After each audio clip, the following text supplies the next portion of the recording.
Hello everyone, PenguinCraftJr here, and we are back for another live stream. So guys, how's it going? Sorry about last night, I have no clue what the internet troubles were about. I know I do get lower internet where I am. I think my normal upload speed here, I think its upload is about maybe 4 or 5 megabytes per second. Not good. So I think last night dipped below 3 and YouTube was like, YouTube or PlayStation, whichever one was like, no, bad. Fun. I did see that I had someone join. How are you doing? So, I haven't played this game for a hot minute. And as you can see, there's new stuff. Particularly here. Trials mode. Ooh. Oh, that's cool. Sorry, I'm just looking. Ooh, you get a legendary skin gun. Nice. Okay, sorry. Getting distracted. So... One second. No, oh, never mind. Sorry. Sorry, I saw something new. I didn't. So, what Trials mode is it allows you to explore the map and do different trials. So, at each named location, there's a set of challenges, like it might be kill all these enemies in a certain amount of time without, and for extra challenges, kill them faster and kill them without losing health. Or it might be go from point A to point B and then repeat that many different times, and on your way do it in this amount of time and kill these 5 hives as an extra challenge or something like that. I don't... Oh.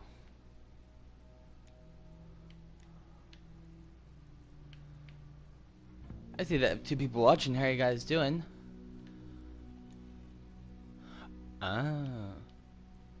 Okay, so I'm just looking at the trial system. So it looks like you can explore, which you can quick travel to locations and trial beacons to experience the past exploits of legendary hunters. Trial beacons while exploring. Activate trial beacons while exploring to select them or select them directly through the menu. So this menu. And then Fisherman's Tale, it's a wave-based one. So kill and banish 3 armoreds in 5 minutes. Kill and banish 6 armored and 15 grunts and avoid fire damage as challenges. And it's for all the locations on the map. So up here at Port Reeker, nope, Scooper Lake, it was wave trial. Then you have a sniper trial, which kill enemies with, looks like some are kill them with headshots. I'm exploring this for the first time too. Time trials, which are run from point A to point B. Sniper, wave. Oh, I have to. I don't really want to go and clear these all out because I don't want the plus sign anymore. Please, no. But it's pretty cool. The trial system. Oh, and this one location here allows you just to explore. It looks like it'll spawn you in a boss arena. Not the boss arena, no boss, but allow you to kind of explore this location. At least that's what it looks like. Unless, do they not have... Maybe they just don't have a challenge that they can have at Alan Sons and Fish. Maybe that's the case. Then, oh boy, I don't want to go through all these.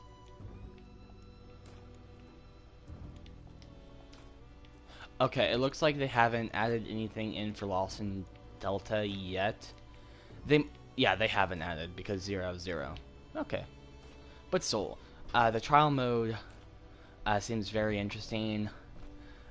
Honestly, I could try hook my friends into it, just to explore the map and let my new hunter friends kind of explore the map on their own. Also, they added ambidextrous, where you can use 2 semi-auto pistols. Or, no, this just allows faster, so I could have 2 pistols. Right? I just want to see it. Not that I'm going to do it or anything. I did not want to do that. But I just want to, by chance, see.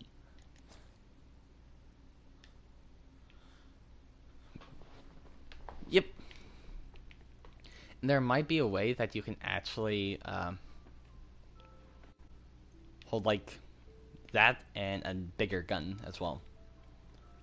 If I'm not mistaken, and I want to see if they added anything to library, not yet. From what I've heard, they might add in a soundboard, or not soundboard, but allows you to listen to sound. And they also added this notification thing, which is pretty cool. So they got a Discord now, or they're now allowing you to see it, and kind of what's new. So let's get into the match.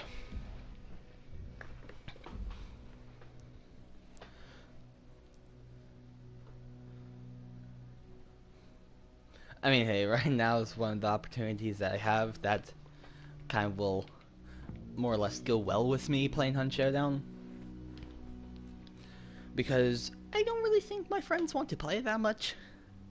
And or more adamant against playing it, even though they bought it, kind of deal. So, since I've messaged no one to play with me, and Miniac's not here, I can play this, and no matter what, there would be no guilt for me. I want to play a game, I play the game, right? But I don't have to force anyone to play. But yeah.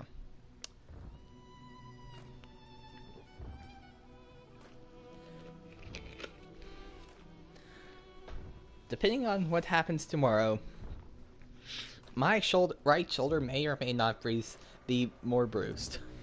Or swollen. I was just doing an activity today for a little bit. So that was really intensive on my, like, the inside of my right shoulder. So it's a little bit sore right now. Fun stuff. Might do it again tomorrow. Maybe not. Maybe we'll wait. My grandpa and I will wait until Friday so my sister can go with us. My sister's actually coming up to my grandparents' house tomorrow in the afternoon, so that's fun.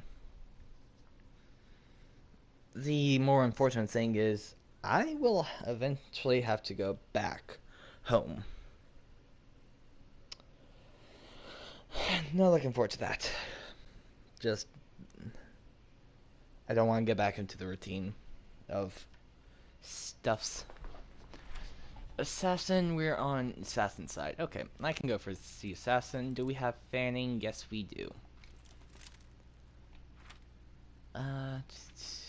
Still waiting for other players. There we go.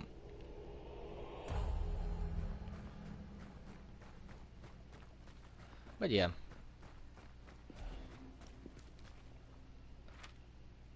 I never liked getting back into the routine, or back into the swing of things, kind of like school and stuff like that. I never like having, I always love having a break, but I never like going back from the break.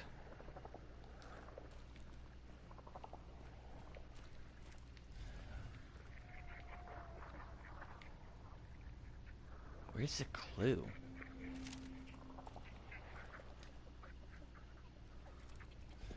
Why can I not see the clue?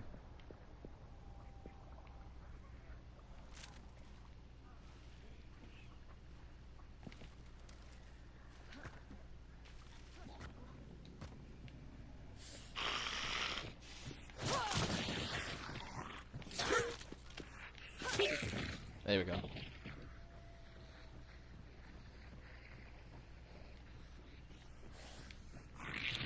Boing. Hehe.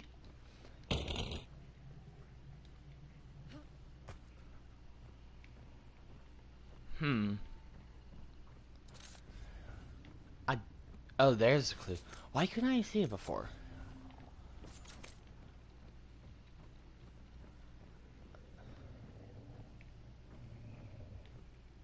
Oh, there's a meat. Also, I was looking at a flame reflection of a flame on the ground, seeing it was an immolator.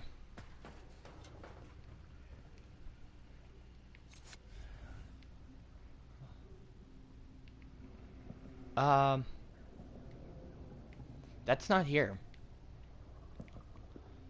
The clue's not at Allenton Sons and Fish. There's no clue here, so there is a clue. Why couldn't I see that before?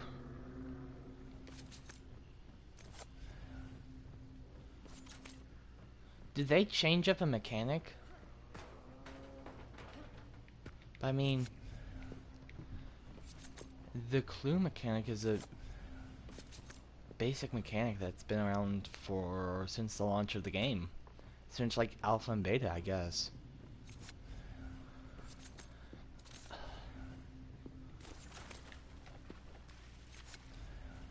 What?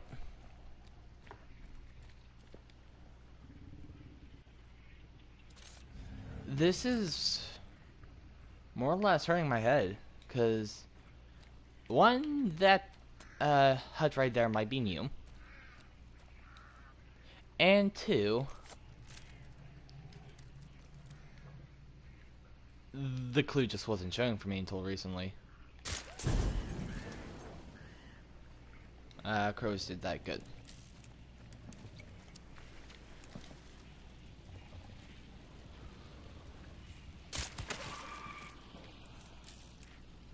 The hive died as well. Also, I did see water devils in the water over there, which I don't remember them spawning there often, and or ever. Maybe it's just because I haven't played in so long that I'm now out of touch with the game. These are all questions we must ask. What's the right answer? The world may never know. If I go through the water, the leeches shouldn't get me, right?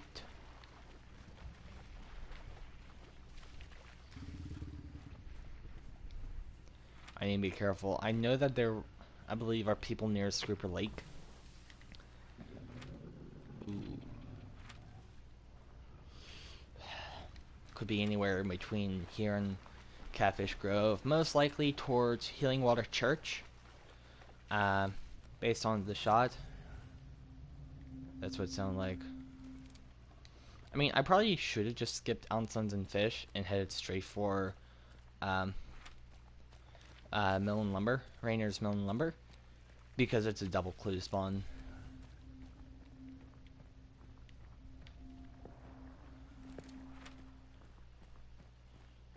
Puerto Rico, maybe?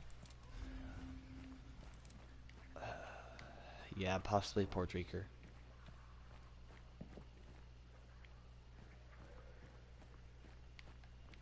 Someone daggered over here. Someone just meleeed. Okay, people are here, people are here. Okay, folks, remember your training.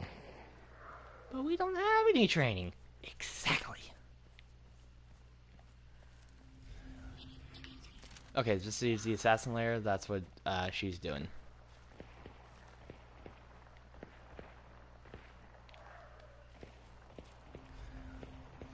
Okay.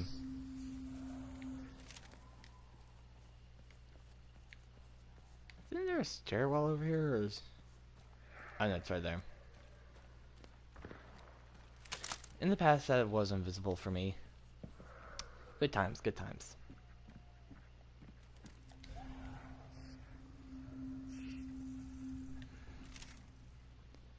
Okay. I don't like that. It's clear.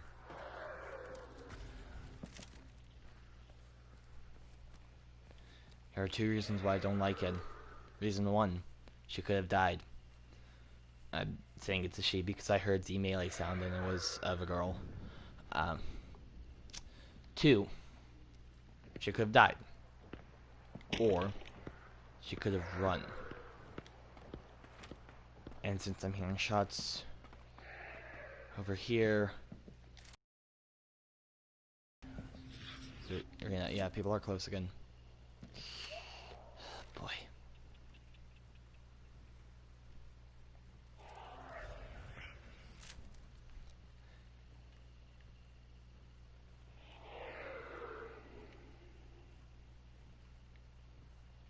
I hear running.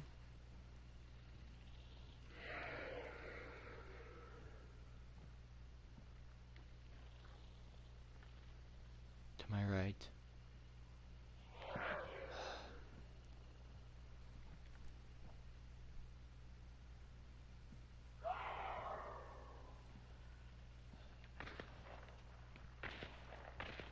Okay. Shots east.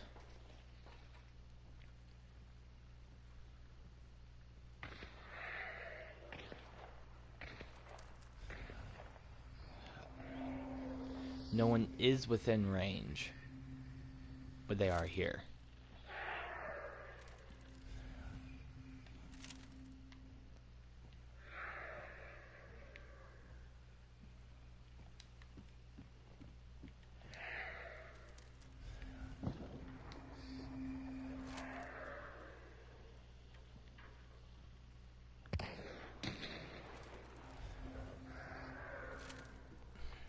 I don't have reasonable cause to say that they're dead.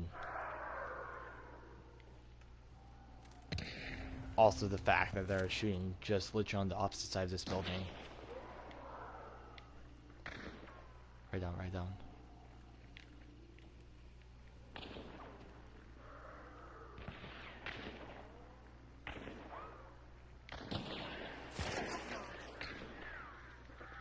Okay.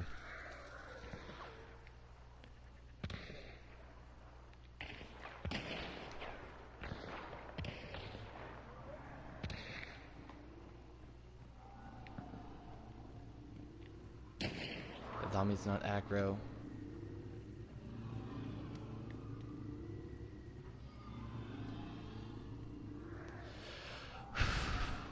Not gonna lie.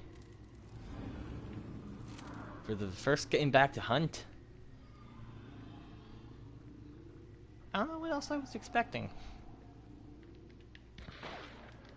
It's Hunt Showdown we're talking about.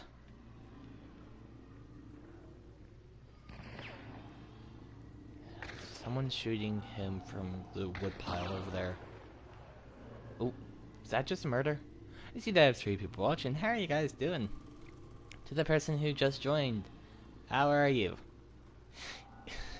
You must have worked on the perfect moment. Because I just said, was that a murder? Ooh. That's murder.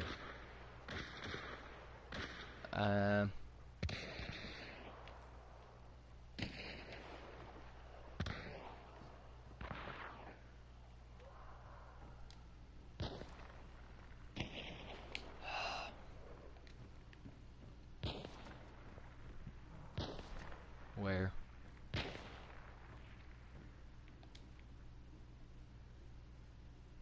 There they are. That's the right button.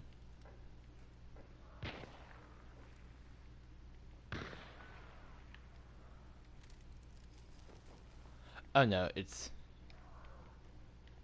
R1? Ah, it's R1. He died in that field, but I'm pretty sure the shot was from over here.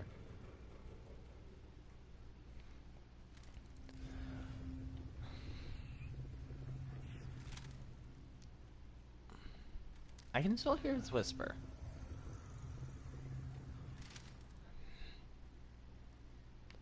I'm guessing in the bottler there'll be at least 1 dead body. Or the person ran from there. Any hostiles close? No.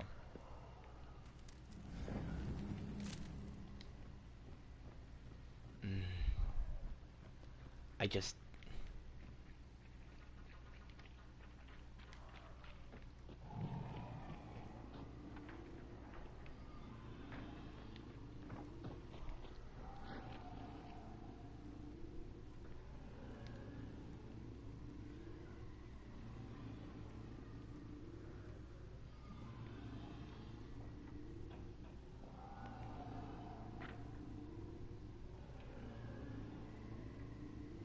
Okay.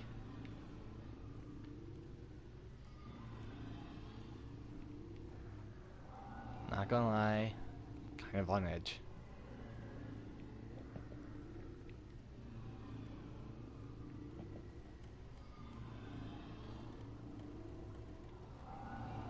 The assassin's in that building right there.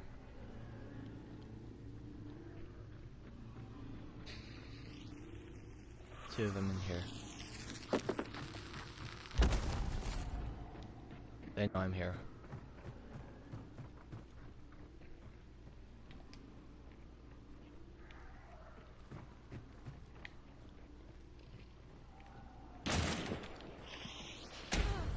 Ooh.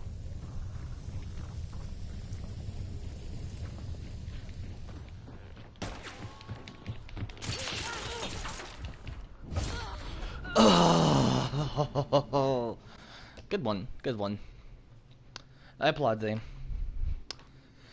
She used a flashbang, then rushed me. Good job. Applaud. Applaud to you, mademoiselle. A very good show. Should have shouted you while I had the chance. Yeah. My ex still misses me, but our aim is getting better. Also, I missed! I missed! How could I miss? She was 3 feet away! 2 Disney quotes in the span of a minute. Gotta love it. Gotta love it.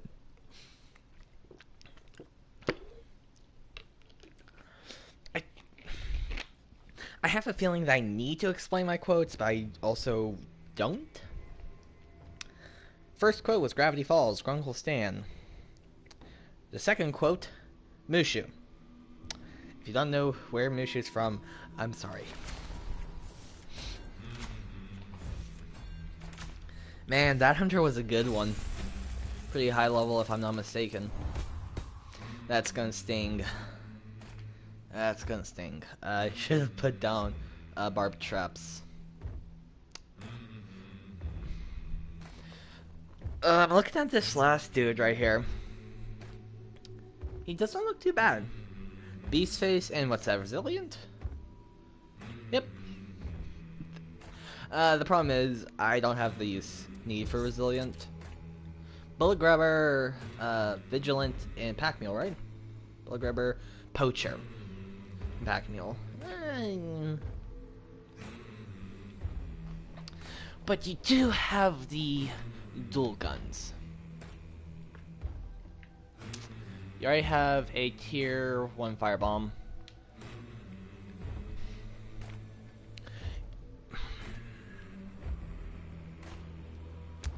Is he worth it? Bullet grabber and resilient over here. Master ghoul over here. Ooh, ammo box. Nah. Okay, I'm taking you. Because you have bullet grabber and pack mule, I need now change up your loadout to make it more penguinized, shall we say. So, it's back to the good old setup. Silent again, because I still fall into the noob trap of a silent pistol. And the Sparks. Where's Sparks? A little bit further. Here we go. Silent Sparks, because yet again, noob trap or mistake or whatever that I fall into. I'm a sucker for the silent weapons. Because, I mean, why make extra noise when you don't truly need to?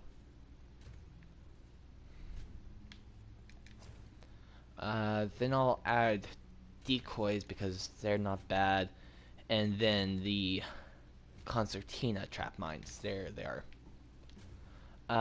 We'll go for. Do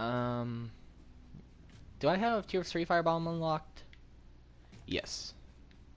And well, do I? Dynamite bundle, firebomb 1, liquid. Yeah, big firebombs. And we'll go for a full vitality syringe.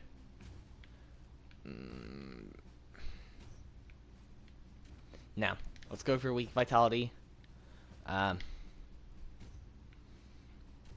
that'll be fine. Pulling the weak vitality means that if I'm in a big pickle, I can't truly. Okay, I can still get out of it. But it means that if I'm literally on 1 HP, I can get all my health back. I'll get 75 HP back, so up to 3 smalls or 1 big and 1 small. And seeing that my last 2 health bars are the big ones and the first 2 are small. Vitality shot would be good if I get shot at and the first 2 are gone. Same thing with the medkit.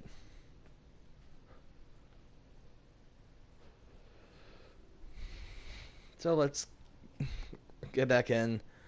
I am kind of out of touch with the game, so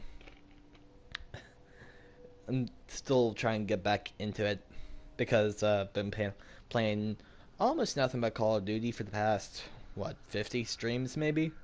Something like that. So, need to get back into Hunt. And COD and Hunt are 2 completely different games. You have to have 2 completely different mindsets. It's harder.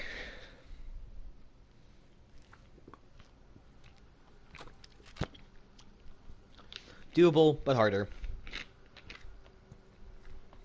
And the commentary that comes from me and Hunt Showdown is more game specific. Sparrow, I'll BRB. Okay, see you, Sparrow. But the commentary of Hunt Showdown is more game specific. I do get quieter for Hunt Showdown because I'm trying to, sometimes failing, be analytical and logical and strategic, trying to proceed with caution. That's what I try to do. Does it always work out for me? Not always. I try my best, but sometimes I just don't read the situation correctly enough to secure my success.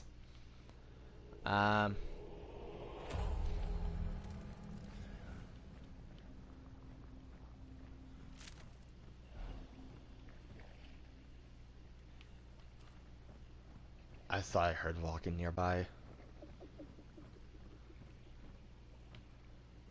I guess it's just a water demon. Okay. But so I try to be more just quieter. Try to take time to listen. And Hunt Showdown is a game where one reason why I like Hunt Showdown is because if I just want to not think about kind of the real world, I can easily do that because in Call of Duty, besides for chatting with teammates and whatnot, a little bit of game commentary here and there, it's a whole lot easier to talk specifically outside of the game. Hunt Showdown really just pulls you into the game, so that's one reason why I like it, because I can be like, okay, now I can start explaining my process of how I'm entering this compound, and oh, I just heard a shot, where did that shot come from? Where do I interpret the shot from? Can I tell the gun? That kind of stuff. That's one reason why I like to play it.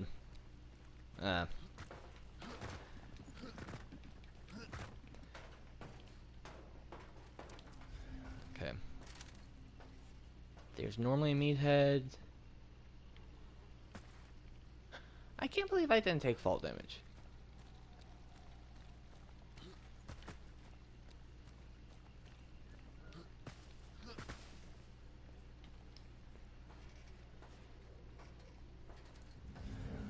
Okay, this armored inside.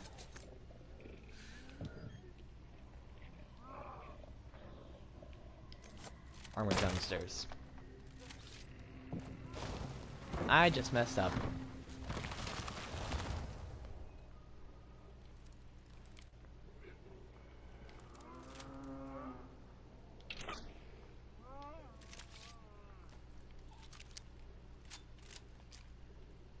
Okay, I'm going to throw a decoy at their lantern.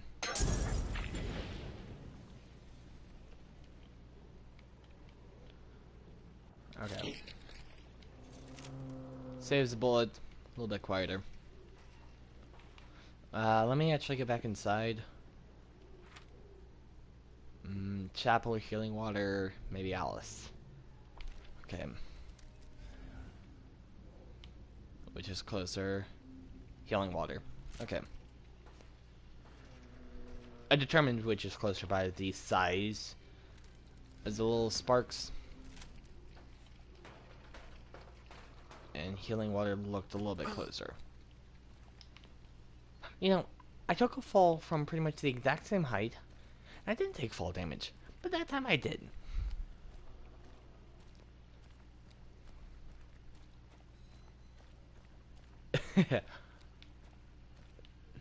What?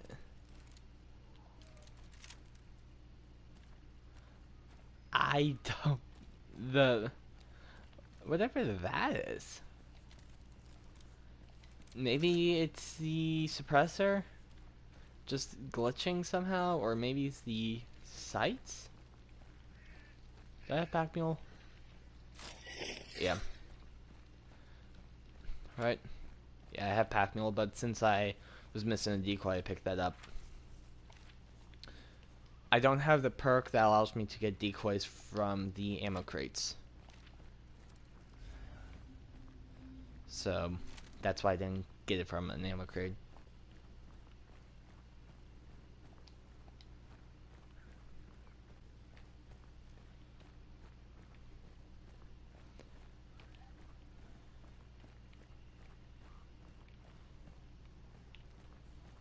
One of the things that makes hunt even harder for me is the...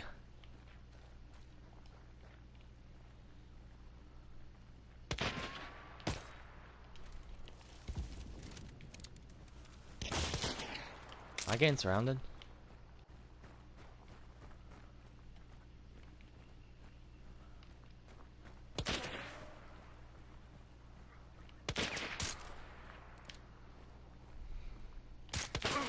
Ooh, whoa.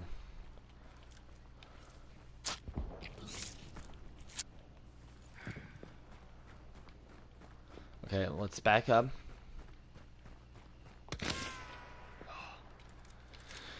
Okay. Time to retreat even further.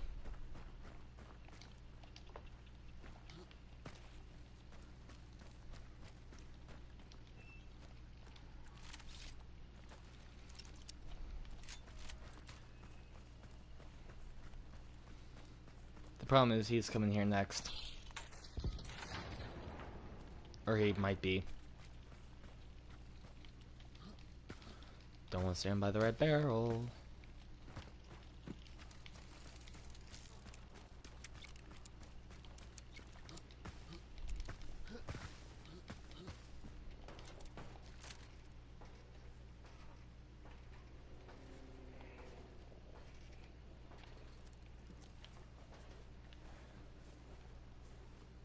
Okay, I'm going to heal up my last bit of health. There we go.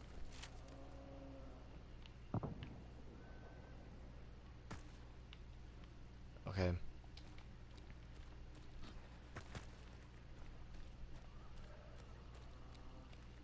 I heard a horse scream. That was a bit far away. I know where that horse is, so.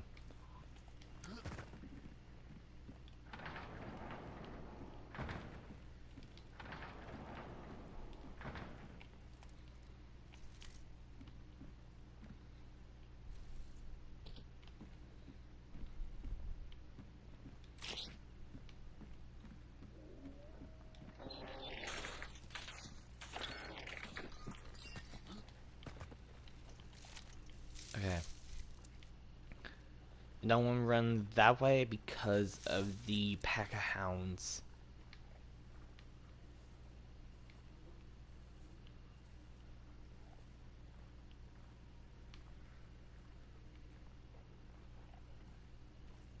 Do I have beast face? No.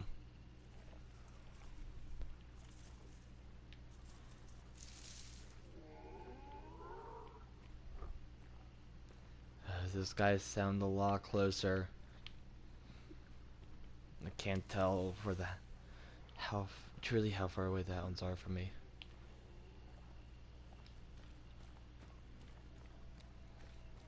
Let me get into the cornfield. That should aid me out a little bit. The only aid it offers is visual. Or only covered aids as is the visual cover. Healing Water Church actually should have been my next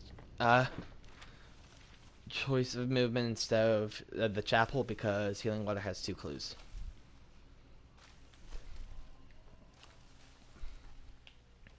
So what I do know is that person I ran across,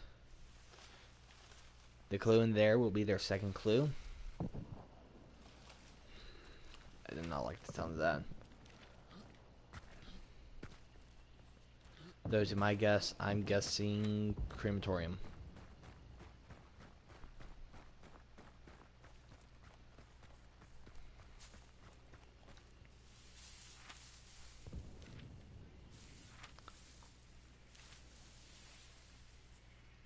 With the clues I have now, it's either crematorium or Cypress Huts.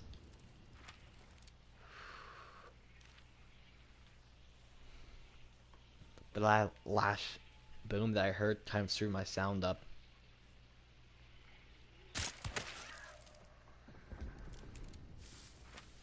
Cause that boom almost sounds like either Blanchard Graves or Lock Bay Docks.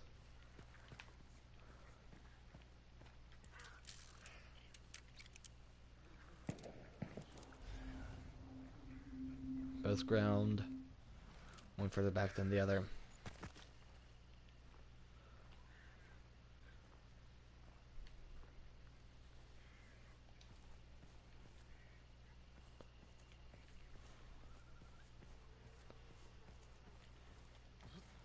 Although this is my best way of entrance.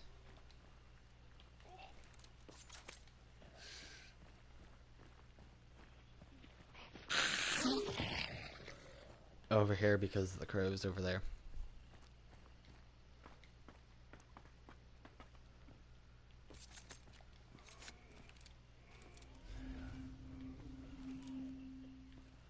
Both are far back. Okay.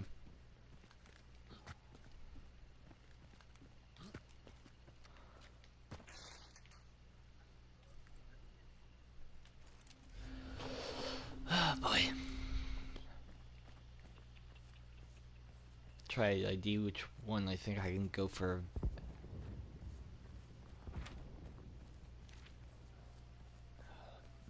Those explosions are really sounding from Blanchard Graves.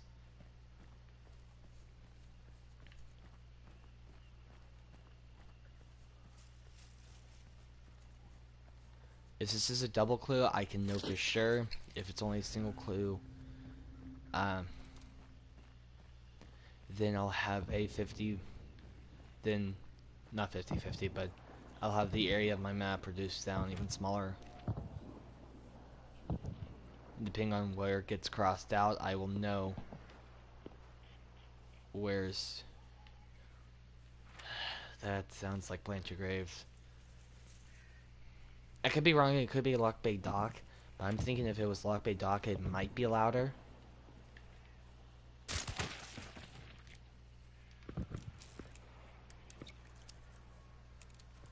That's at least what I'm feeling.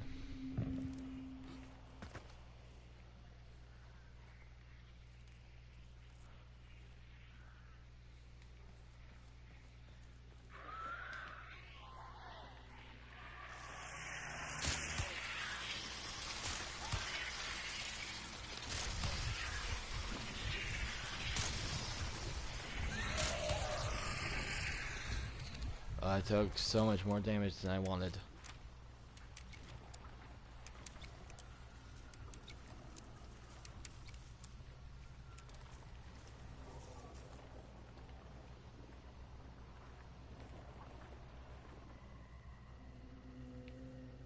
I was going to say I'm going to wait until the poison effect went away.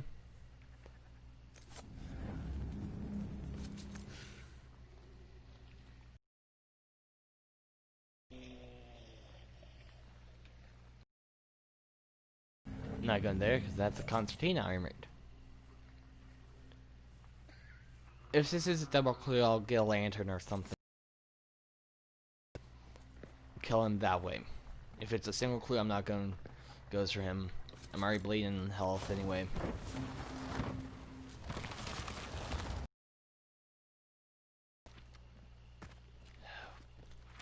We'll have to go to Picking Crematorium, and then we'll know for sure.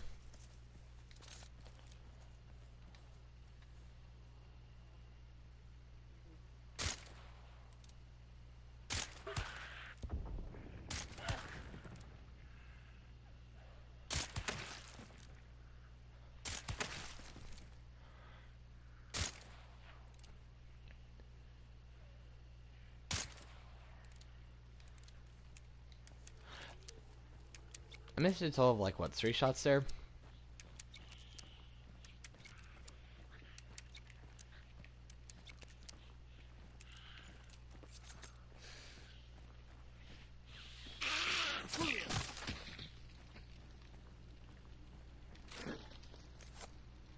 I missed a lot of shots there. There we go, full health.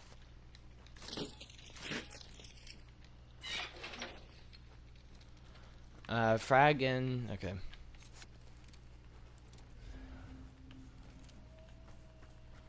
Hey, I remember one time that was bush booking and that bush right there. Good times, good times. I almost want to say with a certainty it's Blanchard Graves.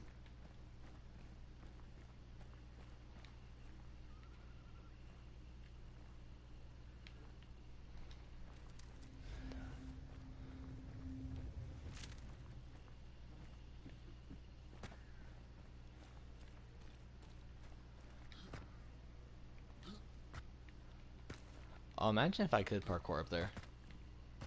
That'd be cool. I mean, maybe if I could, if I maneuvered faster, but... Blanchard Graves called it. I mean, a while back when I only had one clue, I thought it was coming from here. I was wrong.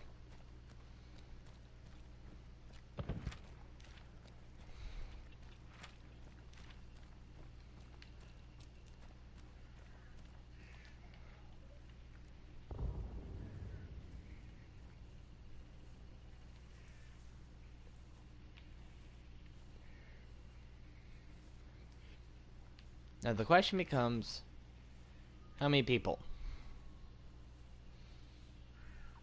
It's the question of the hour. How many people are there?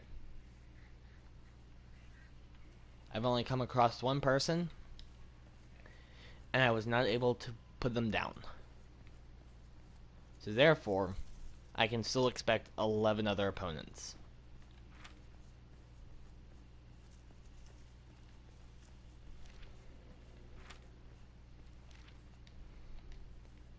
I was looking at the daily and weekly challenges.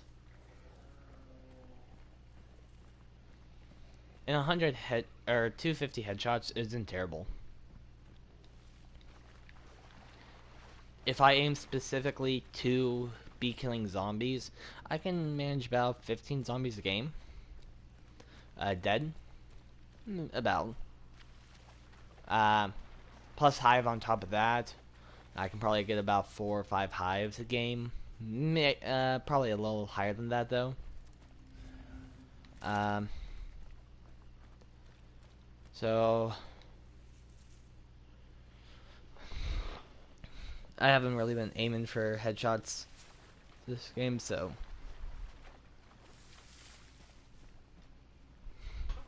I mean I haven't been aiming for encounters, that is, with zombies.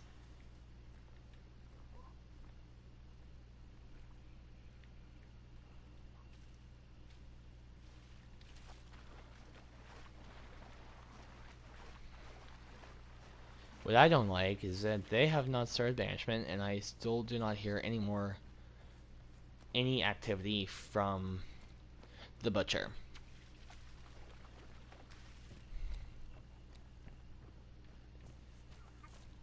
Here's a possibility.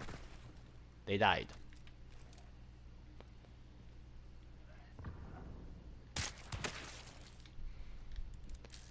But seeing as that loud explosion, it's no longer a possibility. They're alive. They banished. They probably were setting up traps, perimeter alerts, that kind of stuff. Healing up, getting any extra ammo that they could find around the map, reload their guns, take a quick breather, and then proceed to unleash the onslaught.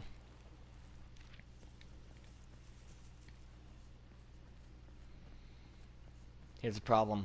They're in a highly defensible position.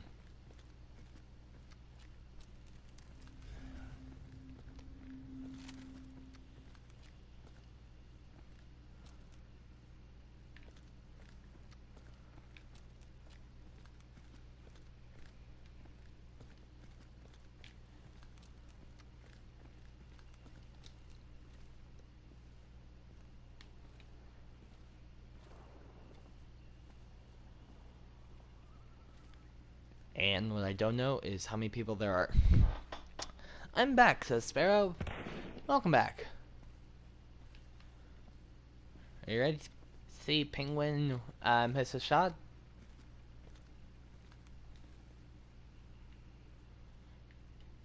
And die a miserable death?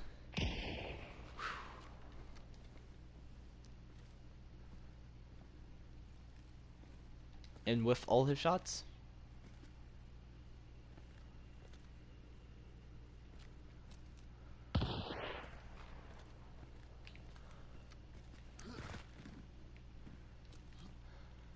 I'm just going to assume you said I am. Great! And I know you haven't commented anything yet. So you are ready to see Penguin make the worst plays in the history of worst plays in SHOWDOWN. Like that!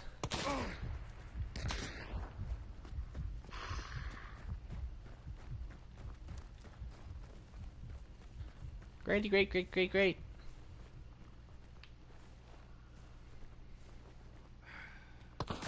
Oh! They were hunting me. They chased. Whoa, double arrows up. You are way higher than me. Much more skilled. Ooh, what prestige is that? Prestige 4. He's about 300 times higher XP level than me. Whoop-de-doo, I made a boo-boo. What in the world? Why? Why did that come out of my mouth? Why? That's funny.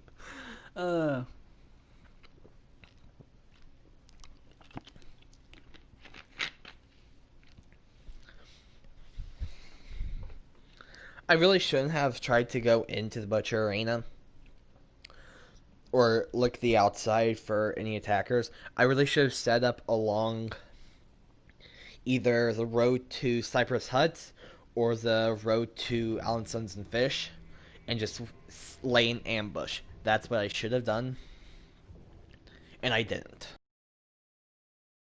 I said in my head, I should set up an ambush. Looks like I didn't listen to myself. And where did that bring me? Death. I should listen to myself more often. I should listen to the advice I try to give myself, even if it's foolish. Oh boy. New hunter, please do not listen to your ex-hunter pals. They do not know what they're talking about. No, I do not let them die. They're just simply not skilled in the ways of living. They're not very skilled at life, you know.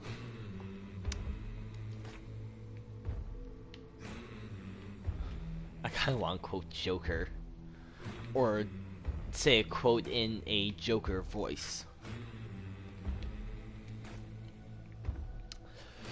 Oh, but what would that be? Or as the Grinch would say, and what would I wear? I don't do a good Grinch accent. I haven't even tried a Grinch accent, I just know I don't do a good one.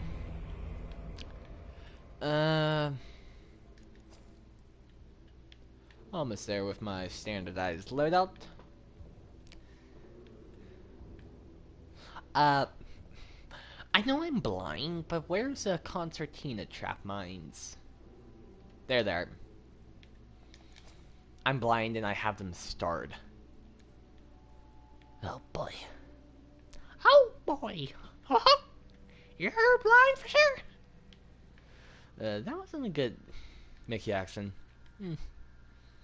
I can sometimes do a Mickey impression, but no, right now I'm off my mark. Ooh. This guy looks cool. I hope you live, pal. I hope you live. You look cool. Look at that. That looks awesome. I really hope you survive, pal. I hope you do. Please, survive for me. Penguin, what was that? Let's see. When did you say that? Only 3 minutes ago? I don't know. What was it? What was I doing? What was I saying?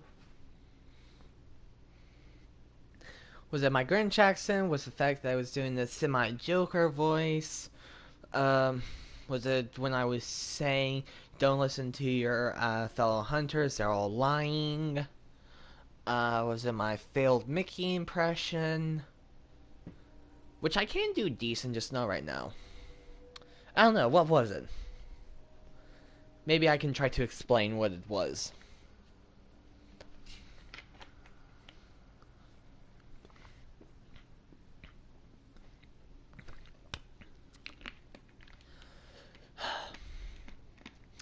Oh boy.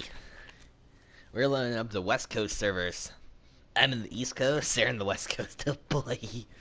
TPS, prepare to be dead.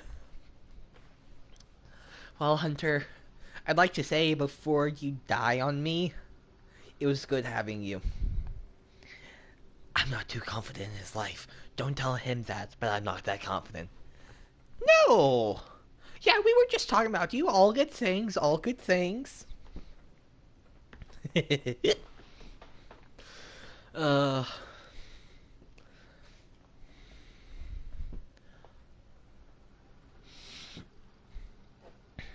I really want to pull out a W today. Well, I mean, all I need to do to pull out a W is just evac. But I would rather evac with at least a player kill under my belt. Or a bounty. One of the two. Or both. Both is good. Both. Both. So yeah. That's what I want. What will I not get? Exactly what I want. How hard will I be trying to get what I want? A lot. And how likely is it that I succeed? technically 50-50 if you think about the outcomes. The outcomes are either I get what I want and evac with good amount of XP on me, or I die. So based on the output scenario, there are only two options, meaning a 50-50.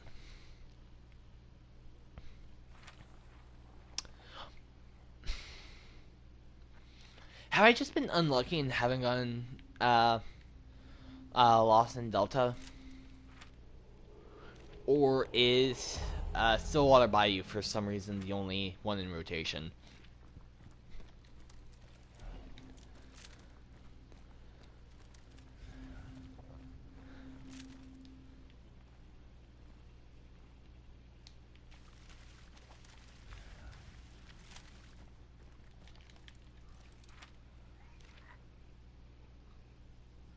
What do you got there? A knife! No.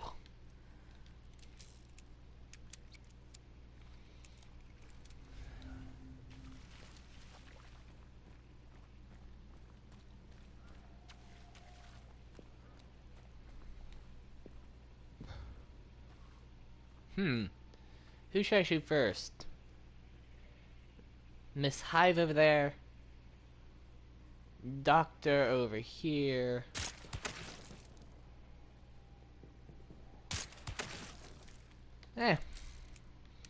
Doc first, and then the Marty McFly dude with a torch.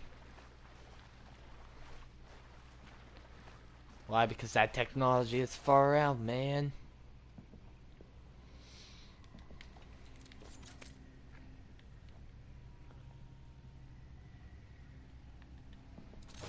Just like your accusations.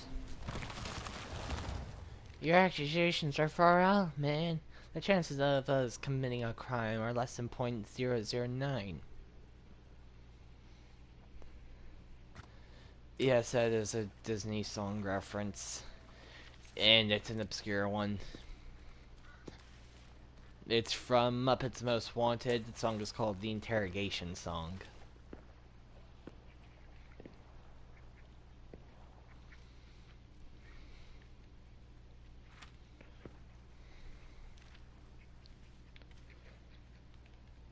Do I have? Yes, I do have Beast Face.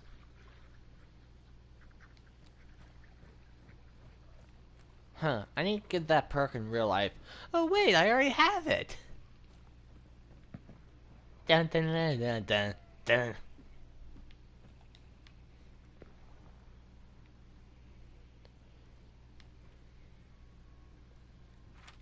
I got an invitation from Walker, so... Let me get into a safe place and add him on voice.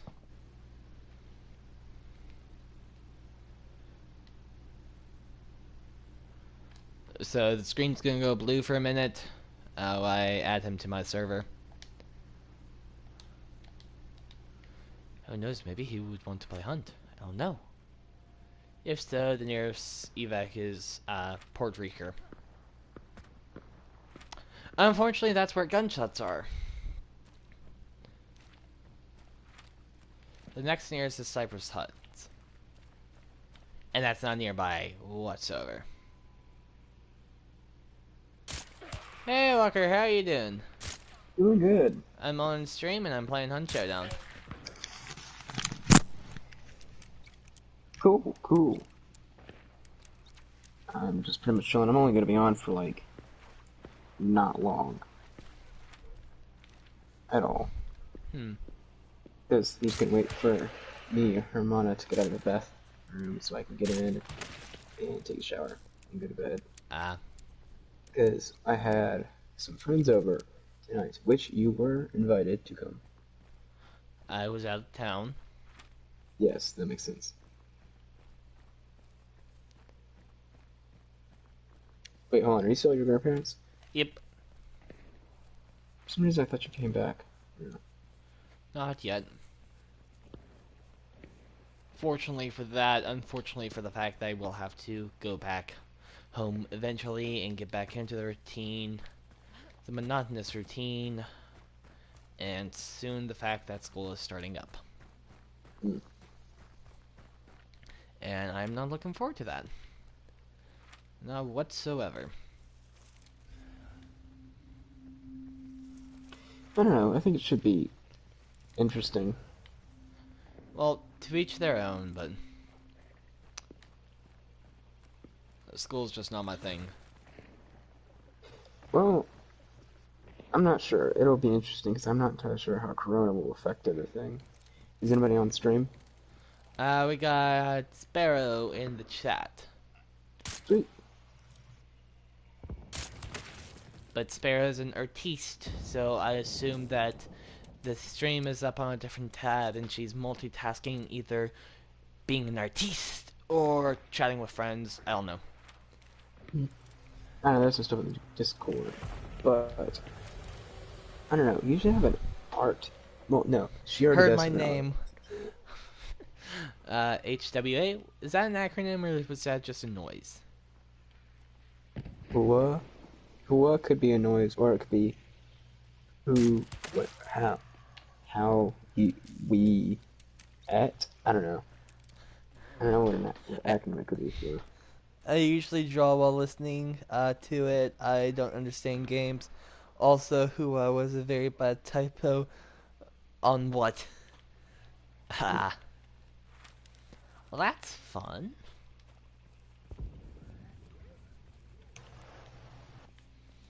Well, I mean, to this game, there's not much to understand. It's all you have to understand is the fact is the recurrent theme of Penguin just dying over and over again to bad plays that he makes. Outpositioning by higher level people. No joke, last game I died by someone who the skill thing quotes a much higher level, 2 up arrows, and he was about level about 300 levels ahead of me, and I did see that person in the fog. He's running so. He's heading to Puerto Rico. But I know why he's heading to Puerto Rico, but why is he running?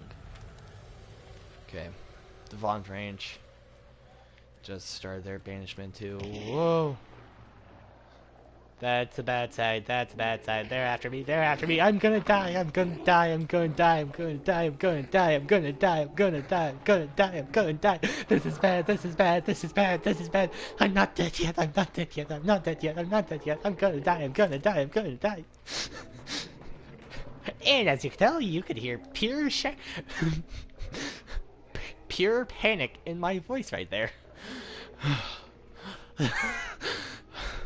That was oh boy.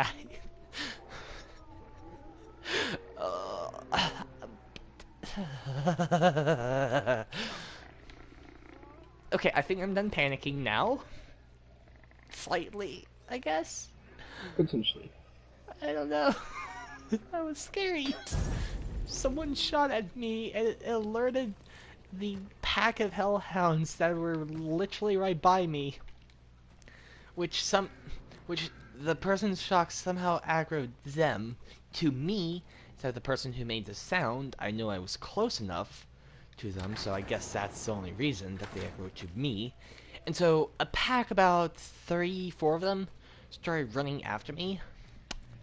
I already have a hard enough time dealing with them when I choose to aggro them, let alone when someone aggroes them for me. Plus the fact that someone else did make the shot at me. So if that was not the sound of pure panic, I don't know what is.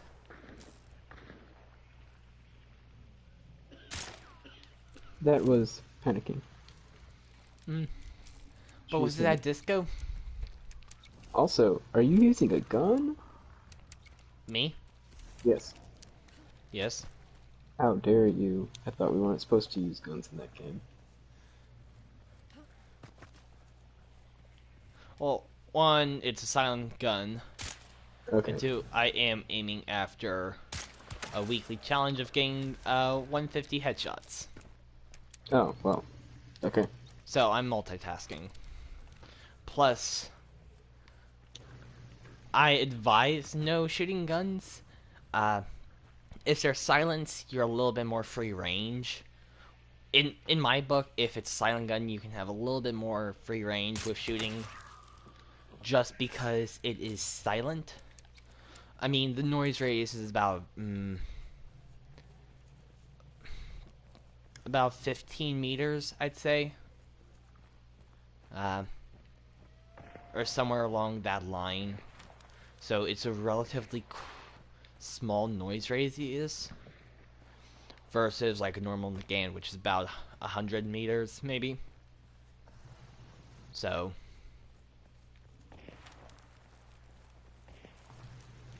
that's not victory shots yet.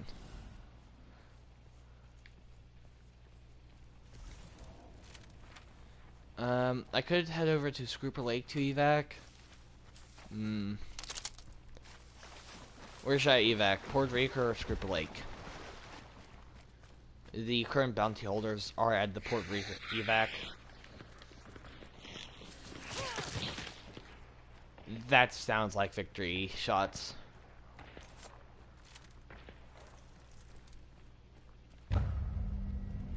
Okay, yeah, those last one were victory shots. Okay, so I'm going Port Rico for evac. I mean, it will be a successful run for me because I got decent amount of zombie kills, had a near-death experience. As per protocol. As per protocol. Unfortunately, I did not get what I wanted, which was a player death or a player kill or a banishment or a bounty token under my belt to evac. But near-death experience plus some zombie kills, pretty on par. Also, I saw that someone joined. How are you doing, pal? Another person joined. How are you doing, pals? We have, what, 3 people?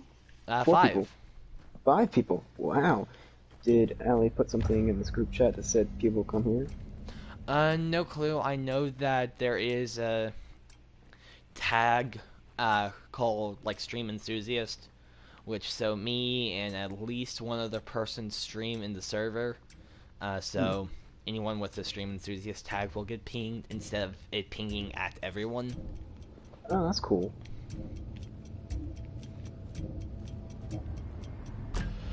Whew, I panicked so hard there. Oh man.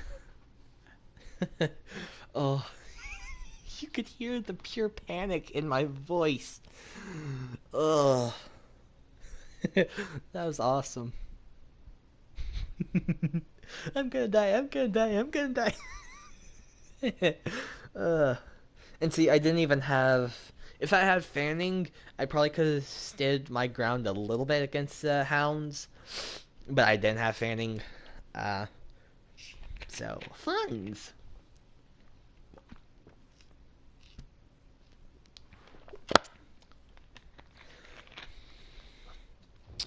At least, or I think 5 people are watching, because I did get the notification that 5 were watching. At one point, I think 5 people were watching. Yeah, the person probably just dropped out quick. Might have been a misclick. No, 5 people watching. Oh, yeah. Well, I'm shocked. Oh, Allie said something. HW. What does that mean? It says 5 people on my screen. Yeah, it says that on my screen too. No. I don't know what HW means. Sparrow, what does HW mean? Please help your old people. We don't Yeah, know. what are you boomers, I mean, what are you Gen Z millennial mean with your sexy buttons? What are you young whippersnappers doing these days? We don't What are y'all understand your talking about? old lingo. These old birds don't know the young whippersnapper lingo anymore. Back in my day, the lingo were short-term words. Now it seems like just primordial sounds that kids make these days. Back in my day. Oh, I'm sorry if you cringed at that. I partially did too. Well, that wasn't any worse than some of the TikToks. Them TikTokers out there. These young whippersnapper TikTokers. It's always refreshing to see one of my older folks doing it. I'm sorry if you're getting from that. The next art will be out. The art. In art. Because I am quite eager to see the next art that will be on, I don't know, where do you post art mostly? Like YouTube, Instagram? Do y'all still do LinkedIn?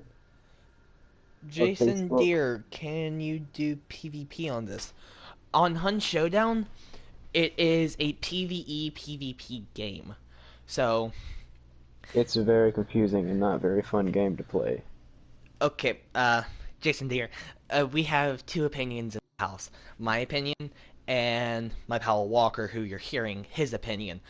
He bought the game.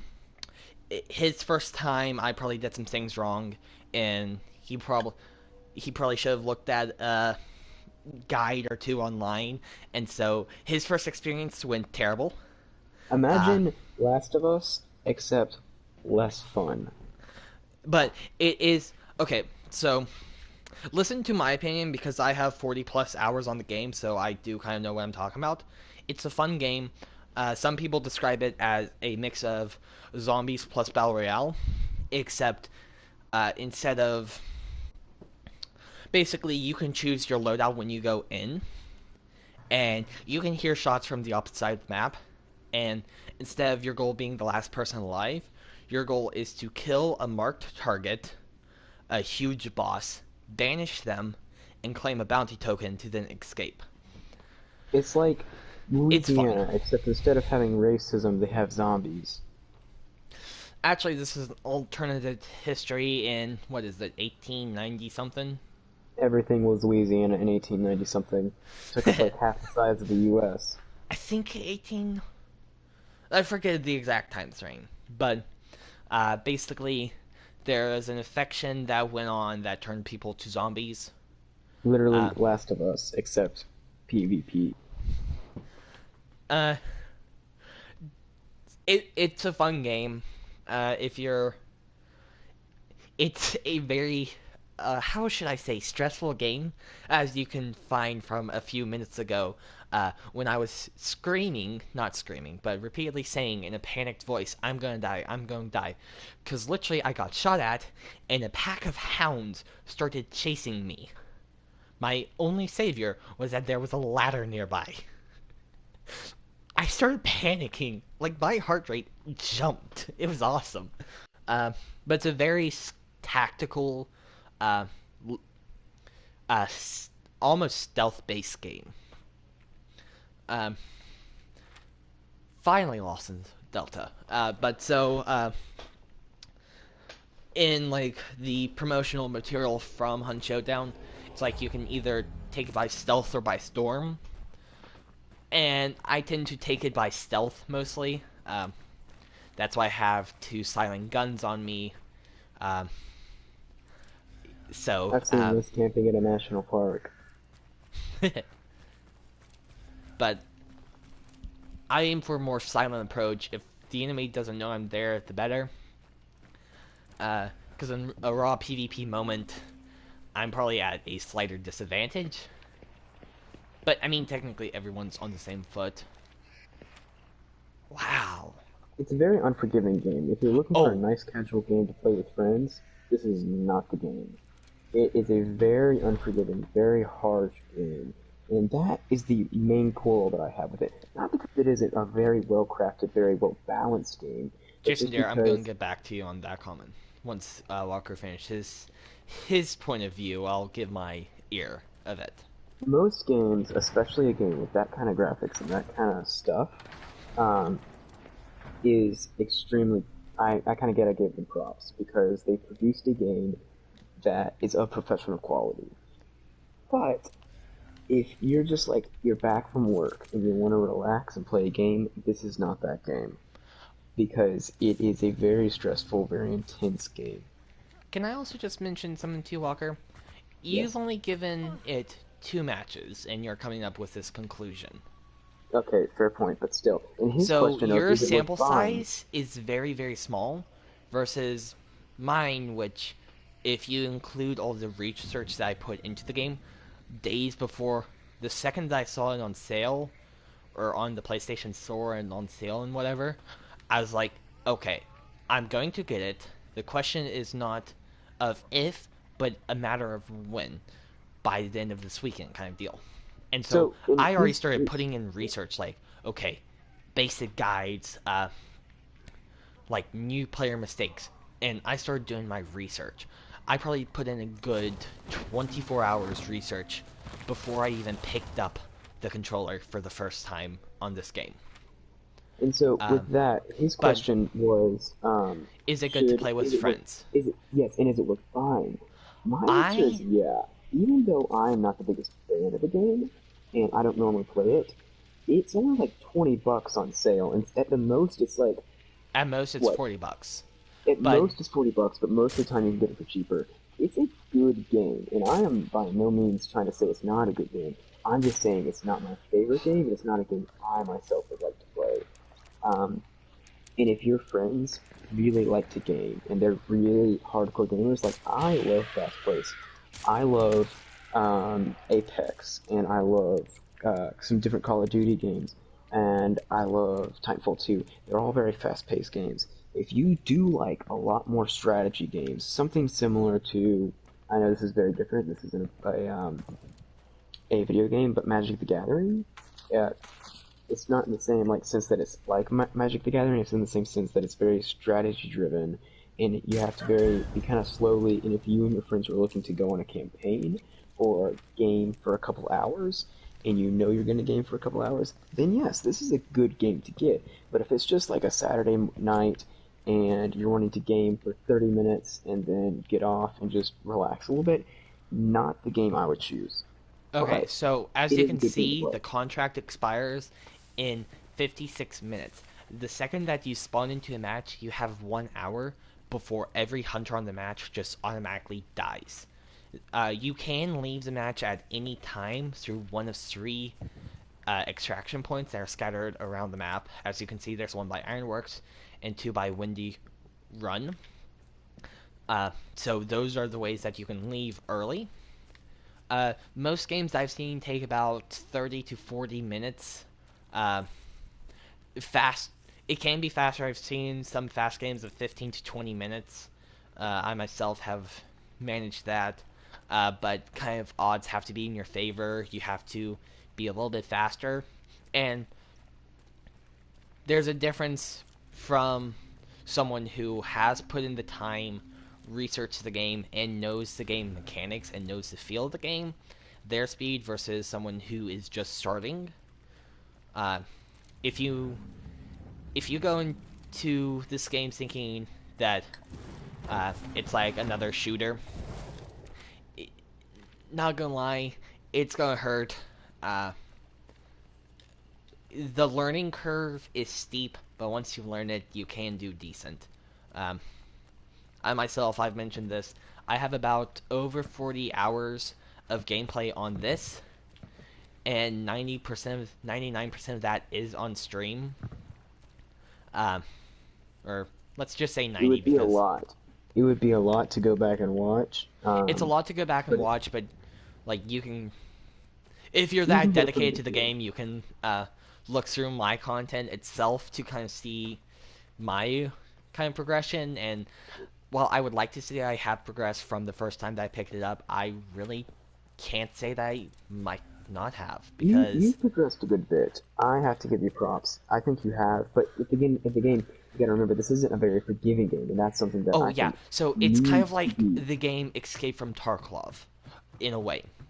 Um, Death, once you hit level 11 in Hunt Showdown, death of your characters is permanent. You Yes, and cannot get that them is a back. very, very important thing because And it's also, most guns can be one-shot depending on range, and pretty much depending on range, most guns can one-shot headshot, and that's a reliable thing if you're within its workable range. So I think the Gant is about a 150, maybe less than that, 60-meter range. I don't know, but a sniper's going to have longer range than a pistol. But and it's a very unforgiving game.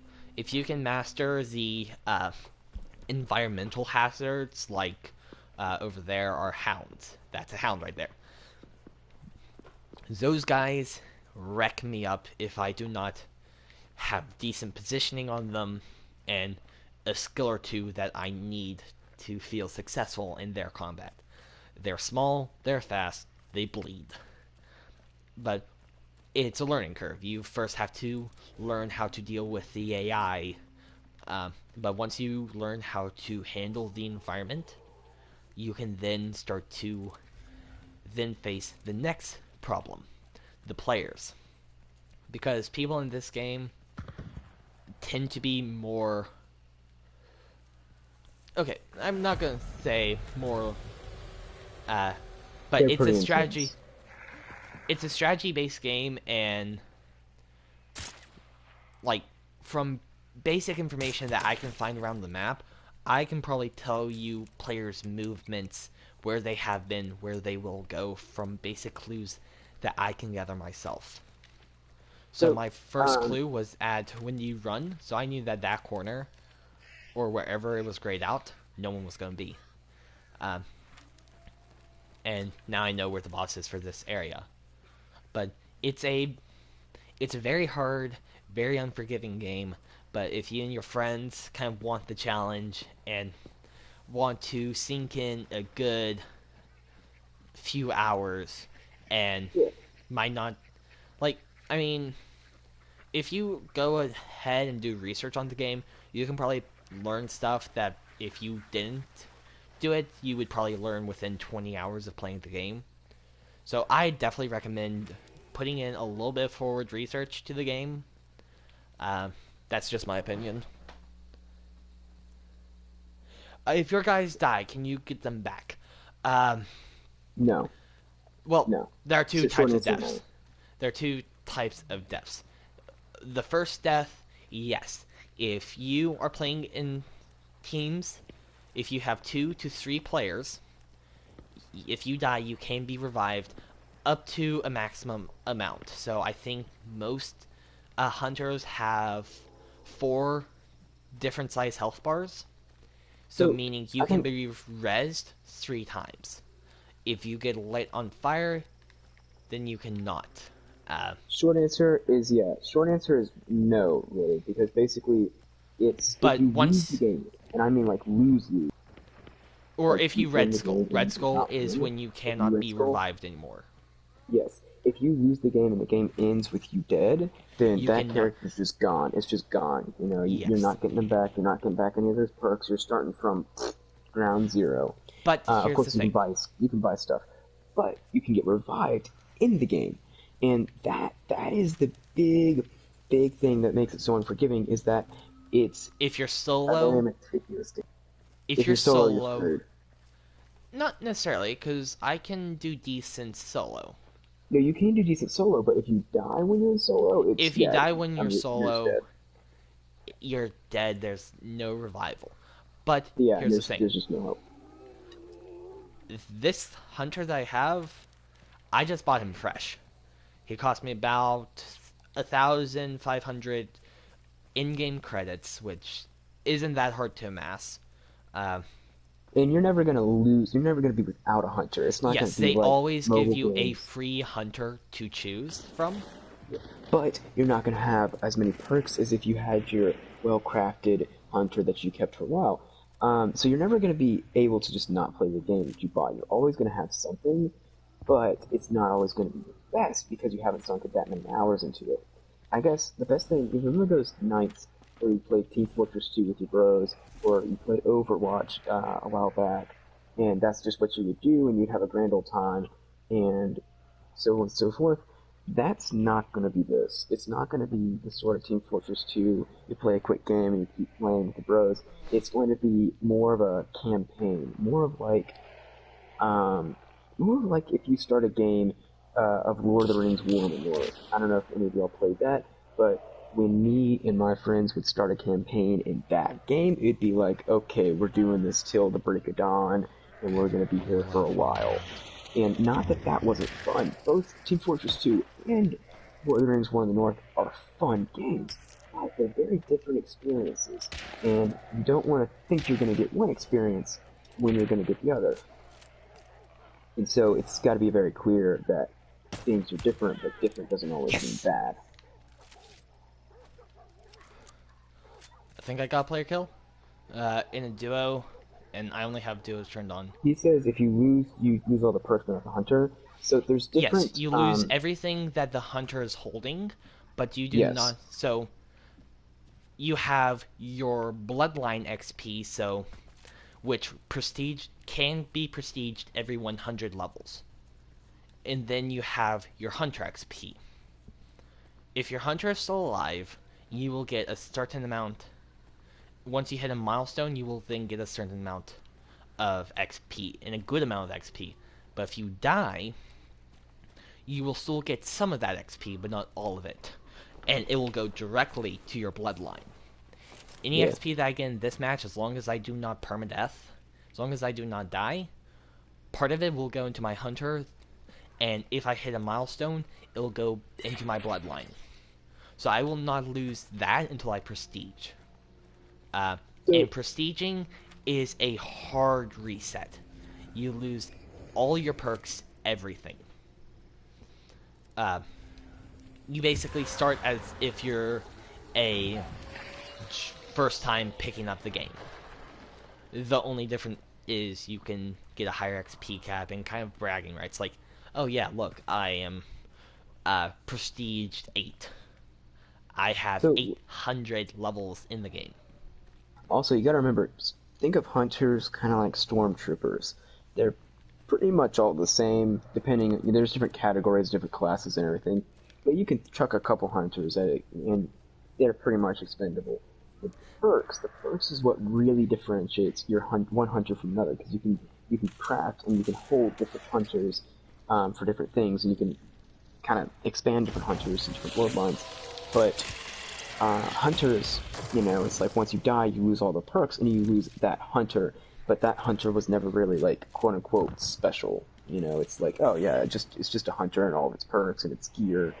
Yes. But I can just pick another one up from the store. I can pick up another stormtrooper type deal, and I can just start some new perks. And it's not that hard to get perks. Like, you can get all perks you need is just XP.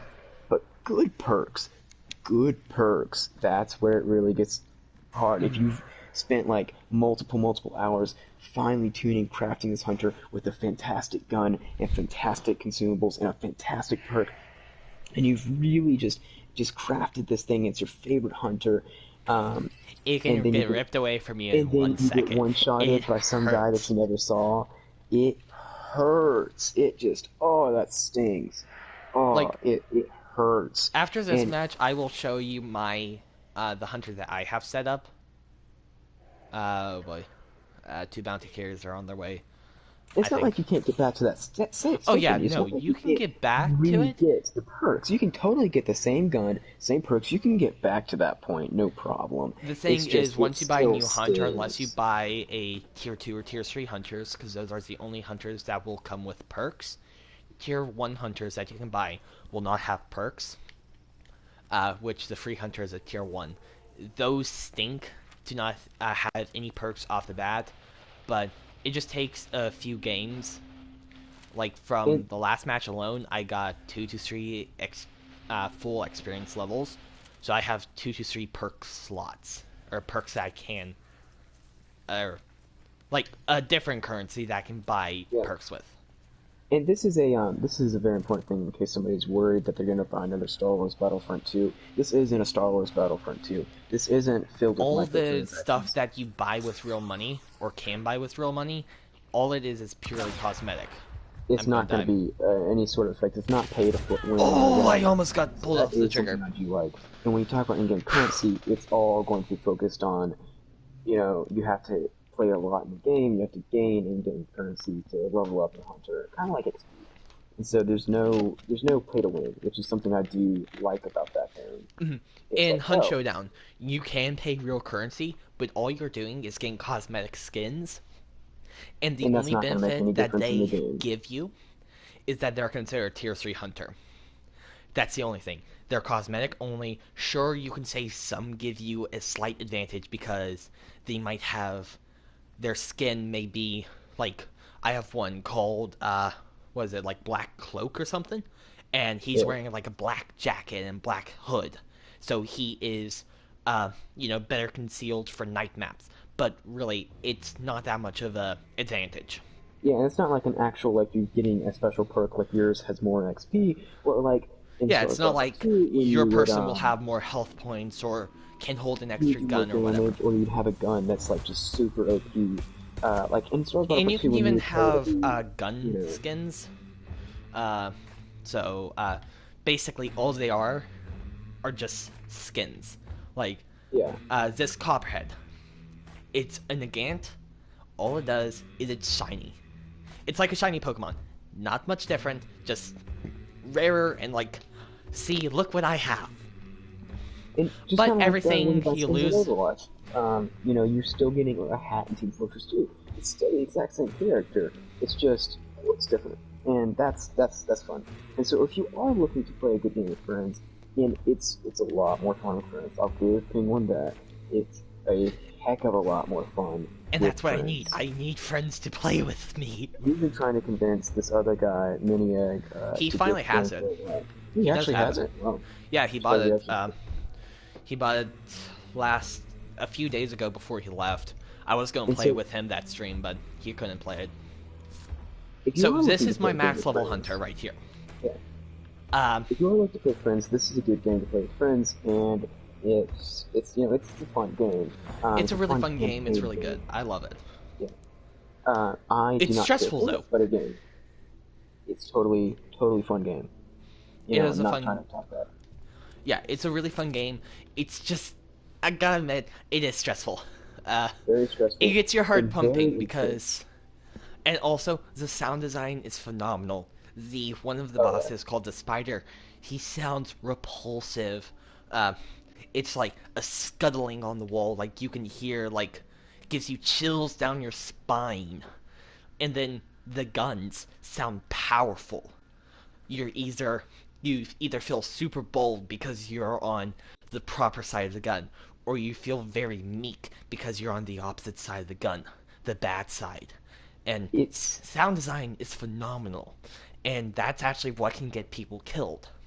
If you make that too much is noise, or no, yeah. if you make reckless noise, that can get you killed. That is something that Technically, you too do have much to noise as remember, well, but is that the noise mechanics in this game are going to be extremely different. Noise is always a very big part in most games, but in this one it's a huge thing.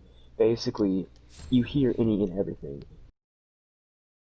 It's than a game like Apex Legends, where you're just flying around the map with some crazy physics mechanics. and the It's going to thing be is, slower you don't. paced and more of a grind.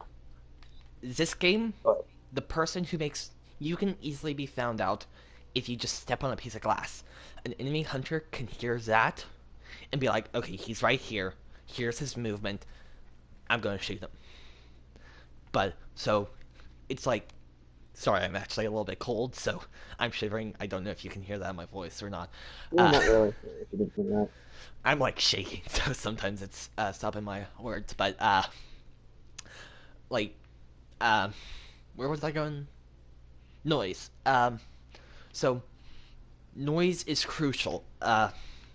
Like from the start of the match, I can get a general idea of where players are if they shoot their gun. I can be like, okay, someone shot their gun, they're all the way across the map. I shouldn't have to deal with that group right now.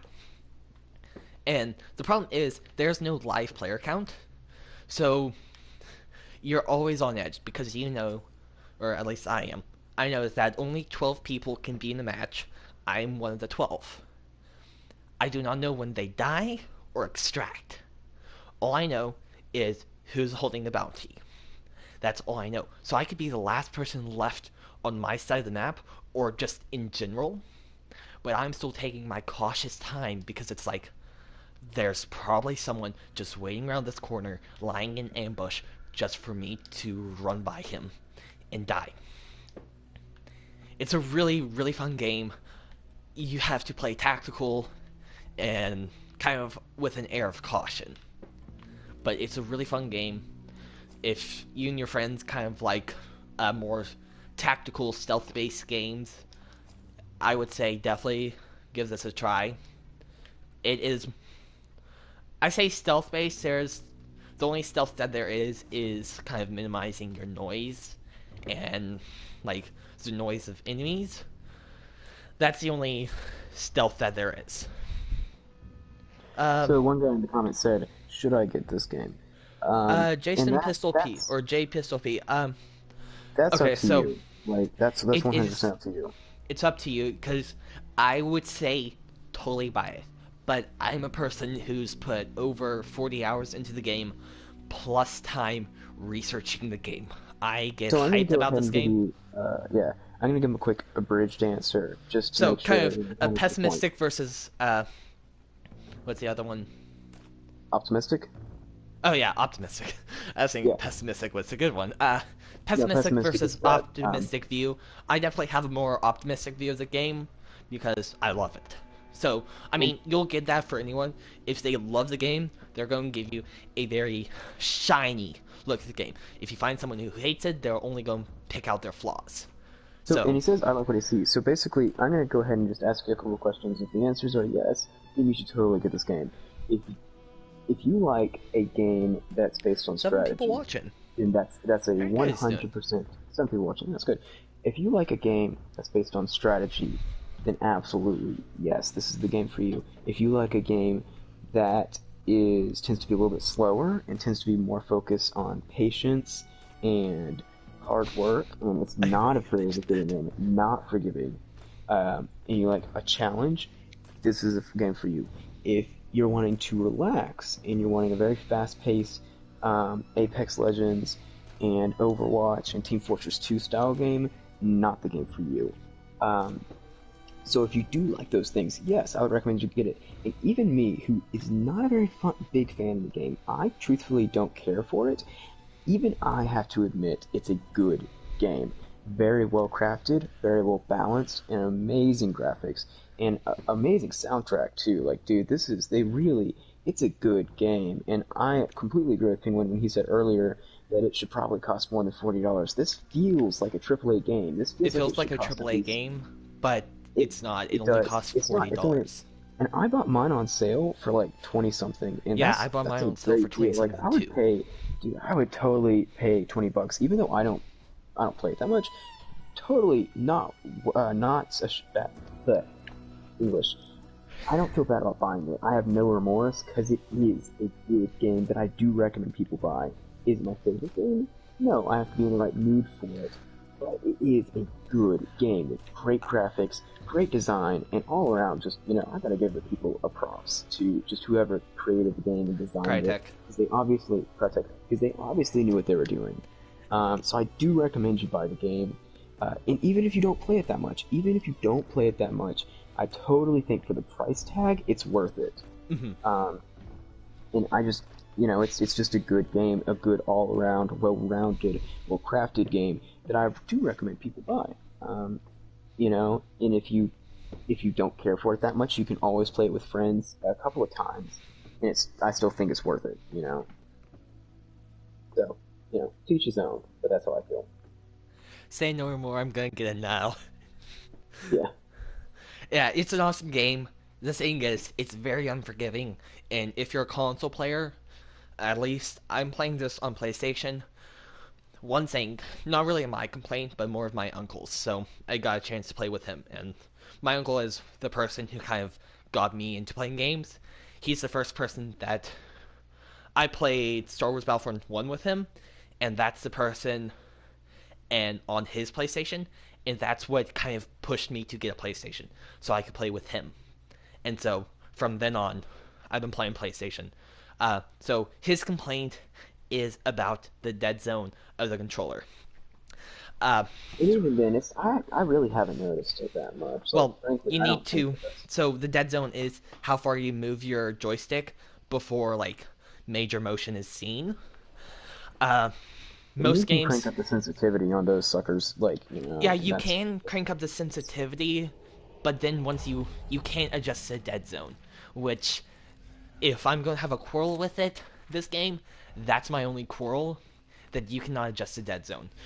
But again, it also works for this game because it's very slow paced, and it favors the hunter, the person who's opportunistic, who seeks, who stalks their opponent until the moment that they are distracted enough that they can take their one shot and end them. It's an opportunistic game, uh, but in regards to controls, it's a little bit on the slower side. And that's the truth of the game itself. Like, I mean, it's not going to be COD where you have an SMG and you're spraying people and you gotta be super twitchy. No, I mean, it's set in what, the 18-something? So it's going to be like flint pistols, single-shot rifles, and flint pistols. There is the Aftermath, which is a like automatic gun. It's a, but even then, but you haven't played with the Aftermath. That is a little bit higher level. As far as the aesthetics of games goes, the one thing I do absolutely love about this game is I love the aesthetic. Fallout and Last of Us are probably my two favorite games as far as just when you focus on the aesthetic of this. But this is probably up there with those two because they do a fantastic job of setting the scene, from the sound effects to the digital art to the way enemies look and to the way the surroundings look. It all fits, and I mean, again, I love Fallout, and the Fallout aesthetic is what really sold me because I do like just everything, the world and the world building and everything around it in Fallout, and that has a lot of that same style. You know, you really feel like you're in the 1800s, and there's no debate about where you are, what time, and what type of game it's going to be. And I remember like the first time I opened it up and I played it. It was just like it kind of had this sort of dark, dreary sound, these dark, dreary,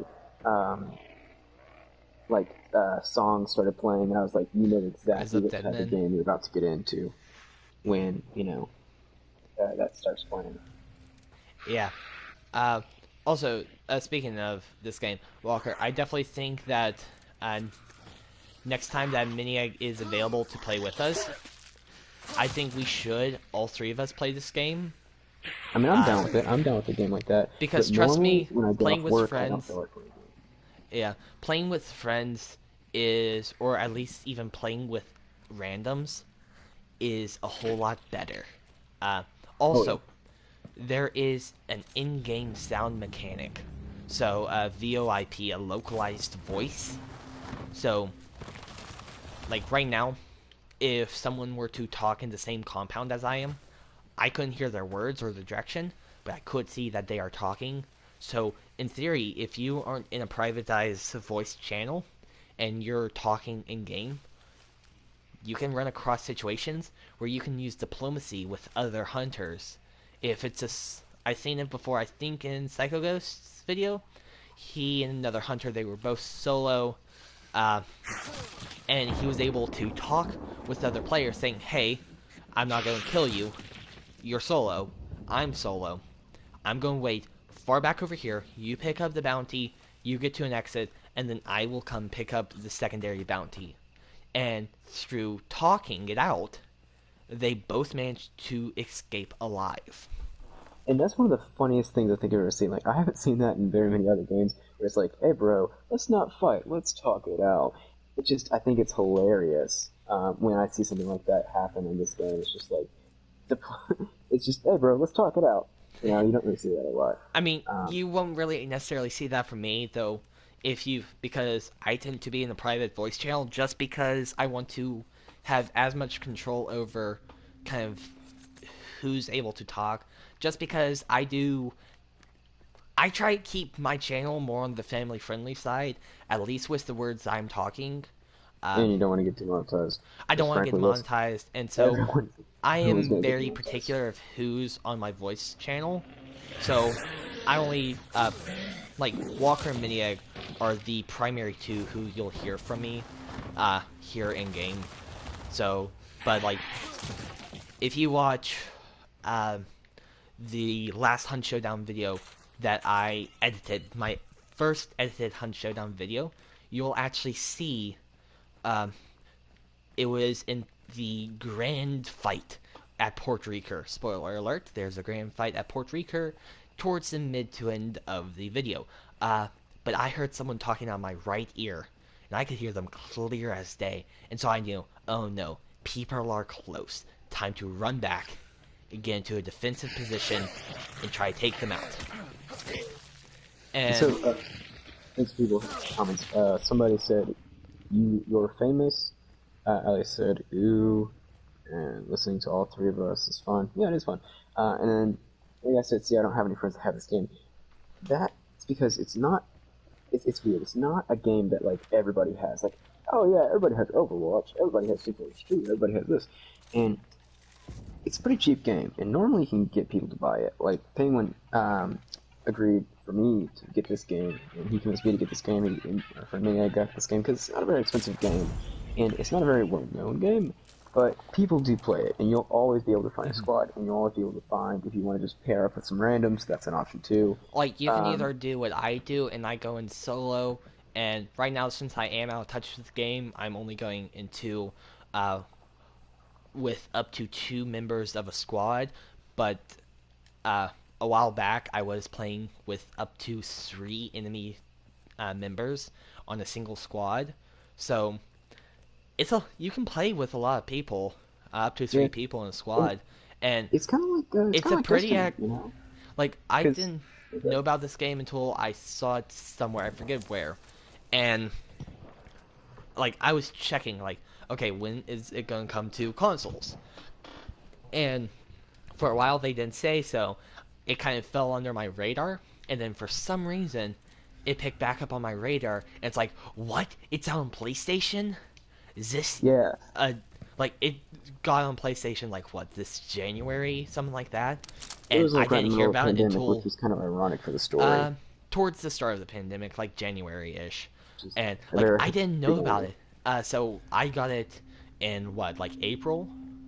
I want to say and so. Yeah. I technically joined late to the PlayStation scene of the game, but the thing is, there is some like targeted match-based system, so like you should be lined up with people relative on your skill level, and I think the skill level is a kill-death ratio based skill-death ratio.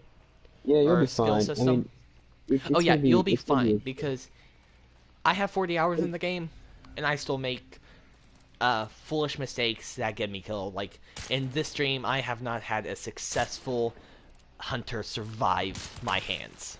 And that's just because sometimes people get impatient, and as long as you're patient and you're willing to just, you know, really put the hours in, or not hours necessarily, just really kind of just be strategic about it, then you'll do fine. And also, as far as like not very many people having the game, it is a lot like Destiny. It's a lot more fun with friends, and I mean a lot more fun with friends. But it's not to say I haven't put hours upon hours of playing Destiny by myself. And I do recommend you get your friends to get it. And you know, it's not that expensive. It's not like it's going to break the bank. It's like $20 or $40. You know, not that bad. And you know, it's like it's a pretty decent game. In the worst case scenario, you can find people that also have the game. Mm-hmm. And they do have a Discord server, so I mean, you could possibly find a way to chat with people through their Discord server to find out who has it on your platform of choice. And I mean, I like the game so much, I literally bought 2 different versions. I have this version on the PS4, and then I own it on Steam. You own it on Steam? Wait, I didn't know you had a gaming. Oh, that's right. You got I don't have a gaming rig yet. I am still looking you have a MacBook, right? Yes, but I actually got it on. I logged in. I had the money on my account or something like that, or I got the money. Did you use it on that crappy Dell thing that you have? But so what I did was my uncle wanted to see how it ran on a computer, and so I was like, okay. There was a summer Steam sale or something like that. There was some kind of sale on Steam, and so I decided to go ahead and get it so that he could test it out on his Mac. Summer Steam sales are the only reason I don't have any like $1 million in savings at this point. Yeah, but so he to play games. My uncle plays games on his like Mac desktop kind of machine, where it's only a monitor, but it has like the whole desktop built into the monitor or whatever. He uses Windows Boot Camp, so the Mac thinks it's a Windows machine. So he can play games on a Mac, but through Steam, which doesn't always have a Mac option. So I bought the game both on PS4 and on Steam. So, but granted, this is coming from me who. Like you've got to get a decent gaming rig. They're not that expensive anymore. I'm still aiming to get one. It's just going to take me time and stuff. But this is also coming from me. I really love the game. So, from me, you're going to hear heart stars and horseshoes and clovers and balloons. You get what I'm saying. I'm going to kind of try to hype up the game as much as I feasibly can. And because I love the game so much. And so, from my perspective, it's an awesome game. Everyone should have it. But granted, that's also coming from my eyes. If you take someone else's eyes, you may hear a different story. But I'm more of an unbiased person because I don't actually care for the game that much. But even I have to admit, it's a good game. Like, I can't deny the fact that, I'll recognize quality when I see it. What I do feel is while we're talking about games, I know this changes the subject a little bit, but Last of Us Part 2, I just finished playing that. That wasn't nearly as bad as people were making it out to be. Like, people are like saying, "Oh, it's the worst game ever. It's giving it 3-star reviews." I think one reason that people are hating on Last of Us is because they killed off a character. Yeah, and I'm assuming this is your beloved character too. You have not. Spoilers alert! They killed off a beloved character. If they did not, if you haven't played it yet, this is your time to get off. I'm not going to be saying because I don't know anything. I guess you just said it. Yeah, I said it because I already finished the game. And I was sad, but killing off a character is not a good excuse to give them a bad review. Like, they killed off Kate 6 and and Forsaken. And Forsaken was one of the best Destiny 2 seasons I think I've ever had. I've ever played. If not the best. Like, I mean, it fixed a lot of problems. It was an amazing game. And I was super sad because I loved Cade, but at the end of the day, you gotta recognize a good game when it's a good game. And Last of Us Part 2 was very well crafted. Level design is flawless, not again. Just like Last of Us. And I don't think it was as good as Last of Us. I think there was a few narrative choices that I would have changed. I think there was a handful of things that got kind of annoying and repetitive. But besides that, it was at least a solid 8 or 9 out of 10 on my scale. And it's not a bad game. And that's basically my 10 cents on the subject of Last of Us Part 2. Although I am a pretty big Last of Us fan as is, so slightly partial. I died again. I can't. You know what's a game that doesn't get enough attention? I mean, it kind of got a little bit of attention. Is Life is Strange. It's the indie game from where is it? Square Enix, maybe? One? I don't know. But that honestly, what I thought you were going to say is kind of the running joke that you and Maniac have on this channel. The sponsors. The sponsors. Yes, I really thought you were going to say that. And by the way, I am not sponsored. Our sponsor for today is Honey. It's wait, no, sorry. It was Raid Shadow Legends.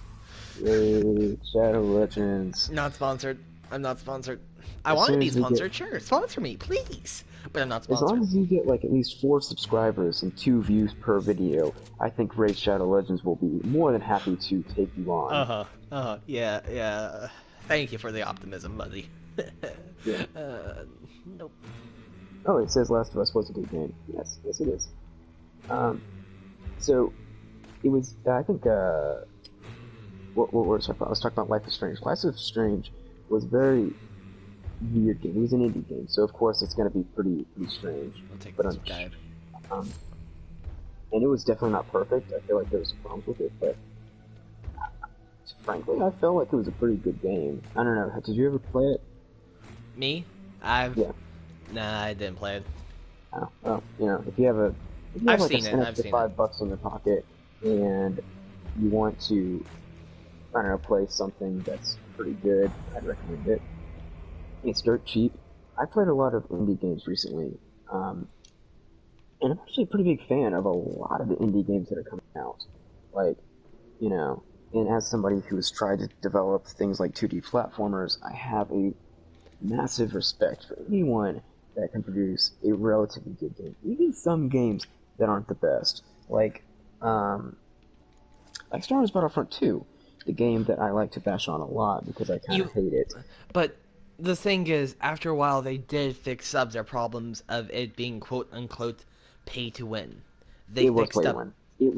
That was not a game developer's problem. That was a marketing problem and a EA problem. But I feel like the game developers, whoever developed the game, did a good job. The aesthetic, the level design, and the balancing were all good, but the problem was marketing and money and lust of money and love of money, and they just wanted more and more money. And I know this has been said 1,000 times on other channels, but I gotta give them, just like, you know, I'm gonna say it anyway. But they did bring it back. They brought it back, but they should have had it in the beginning. They shouldn't have had to bring it back. They should have recognized, hey guys, this is not going to go over well with our fan base. Because this is not a good game. But here's the thing: it's not necessarily that some companies, while making a good game is every company's goal, some companies also, it's a balance between making a good game and making a game that you can make microtransaction profit off of. And there's a difference. Has definitely focused on the other one. Although EA is an interesting. I'm pretty sure that the recent Star Wars game, The Last Jedi, was it Last Jedi or Fallen Order? Fallen Order. You're asking the wrong guy. I don't really keep up with that much. But from what I've heard, I'm pretty sure that it was purposely under-marketed, because I've heard that was a good game. I might have heard that was a little bit short. But what I'm also thinking is that EA doesn't want solo games out, because solo games, you don't really make much of a microtransaction profit. Multiplayer games, you can make microtransactions like, hey, here's a cool skin. Skittles, aloha, extra gamer, hey, I can join you, only for playing, I will not talk. He's playing Hunt Showdown, he's playing something different. I'm currently playing Overwatch, and that's what I'm doing. I want to say, are you doing solos? Yeah, I'm doing solos and squads of 2. And I've literally been hitting off my mark today. I have not had a hunter survive this entire time that I've been streaming now for a few hours, so it stinks for sure. Luckily, it's not as heartbreaking as having a level 20 hunter that has all the perks that you love get dead right in front of your eyes, and you feel a small sting as some hard work just goes from your fingertips. It's like butterfingers. It's like, no. But so, you know, I gotta give Naughty Dog's props, because they do. I mean, of course, they have PvP in all their games. They have a PvP Uncharted mode, and they have PvP in Last of Us. But, you know, that's not the main focus. Naughty Dogs is Watch Dogs as well, right? I don't know. Hold on, let me check. I gotta look this up. I know they do Uncharted, Last of Us, and a couple other ones. And those are all story-based adventure games. And those do not make as much money. But I have an incredible amount of respect for people that do them, because I feel like they're a lot harder to design than, like, a Fortnite. Fortnite is hard to design. It's not going to be easy, and that's why I do give people props, because there is certainly a market for it, and they have certainly designed a game. They have designed a game that exists. But it's probably going to be more profitable than Last of Us Part 2, sadly. And frankly, I wouldn't mind giving another $5 or $10 to the studio post-purchase. Or even, I wouldn't mind purchasing it online and all the money go to the studio. I feel like GameStop taking a massive cut of the studio's hard work and labor is kind of wrong, especially when they sell it for used and take all of the money. But that's another topic. I wouldn't mind giving an extra $5 if they were to give me more adventure games. I wouldn't mind paying $5 or $10 in advance to get an adventure game. If they promised me another Uncharted 4 quality game or another Last of Us Part 1 quality game for $5 in advance and $60 down the road, really do that. And so I feel like, but it's more of a gamble and it's more of a risk, and game companies don't take risks. They want to have a surefire, this is going to make at least a couple, $1 million for sure, with not as hard type deals. I kind of discombobulated and had a small stroke there at the end, but I hope I got my point across. Yeah. I'm sorry, my head has been in Hunt Showdown, and I literally, that 75 health I just lost? Because I startled a hive, had to run past dog kennel. Not playing very smart right now. But did you figure out who has the Watchdog games? Ubisoft. Ubisoft. I thought it wasn't them. I think they mostly do adventure games more than they do other games. Mafia. Mafia is a good game that is so violent, but the best way to play Mafia, and there's the old joke, the best way to play Mafia is to ignore the gameplay and just focus on the story and just watch all the cutscenes and make it the best movie in the world. And I've played a couple games like that where it's just clearly whoever was designing the game just decided, I don't really want to design a game, I want to design a movie, but this is the hand I was dealt. I want to have a movie, but I don't have the stuff to make a professional movie, so I'll just take... Sorry, I'm joking. I'm only partly joking with all the cinematics that they've released, and so many people was rumors of them partnering with Netflix. It's a good game, and they did a good job with the game, but I could tell they really wanted to focus on some lore. But Life is Strange is the same exact way. Clearly, they really wanted to hammer home the story, and that's what you expect from an indie game. And there's one game called Sky or something, which is also another indie game that's very just weird. I'm not even gonna beat on. It's just a weird game, but it's a fun game and it's got a good story, and it's a good game, but it's very strange. And I would recommend getting it if y'all don't. They have a mobile version of the same game on the App Store, which I think is also called Sky. It's like Sky and something else. And both are good. Both are pretty good. And for mobile games, I normally like to kind of frown upon them because I don't care for them. But it's an indie game that's not bad. Actually, it's pretty good. It's very weird. Yeah. That's all I'm going to say. So, I am actually highly tempted to get the Watchdog Legions. Really? Yeah. It looks awesome. So, the previous Watchdogs, you play as one character going through the story. But Watchdog Legions, their sales pitch is, you can be anyone. Or something like that. I forget their exact sales pitch. But as the name implies, it's a legion. So it's not just you and your motley crew, but you can literally start an uprising against the corporation kind of deal. That's cool. And I think it looks awesome because it's you can literally hire a grandma.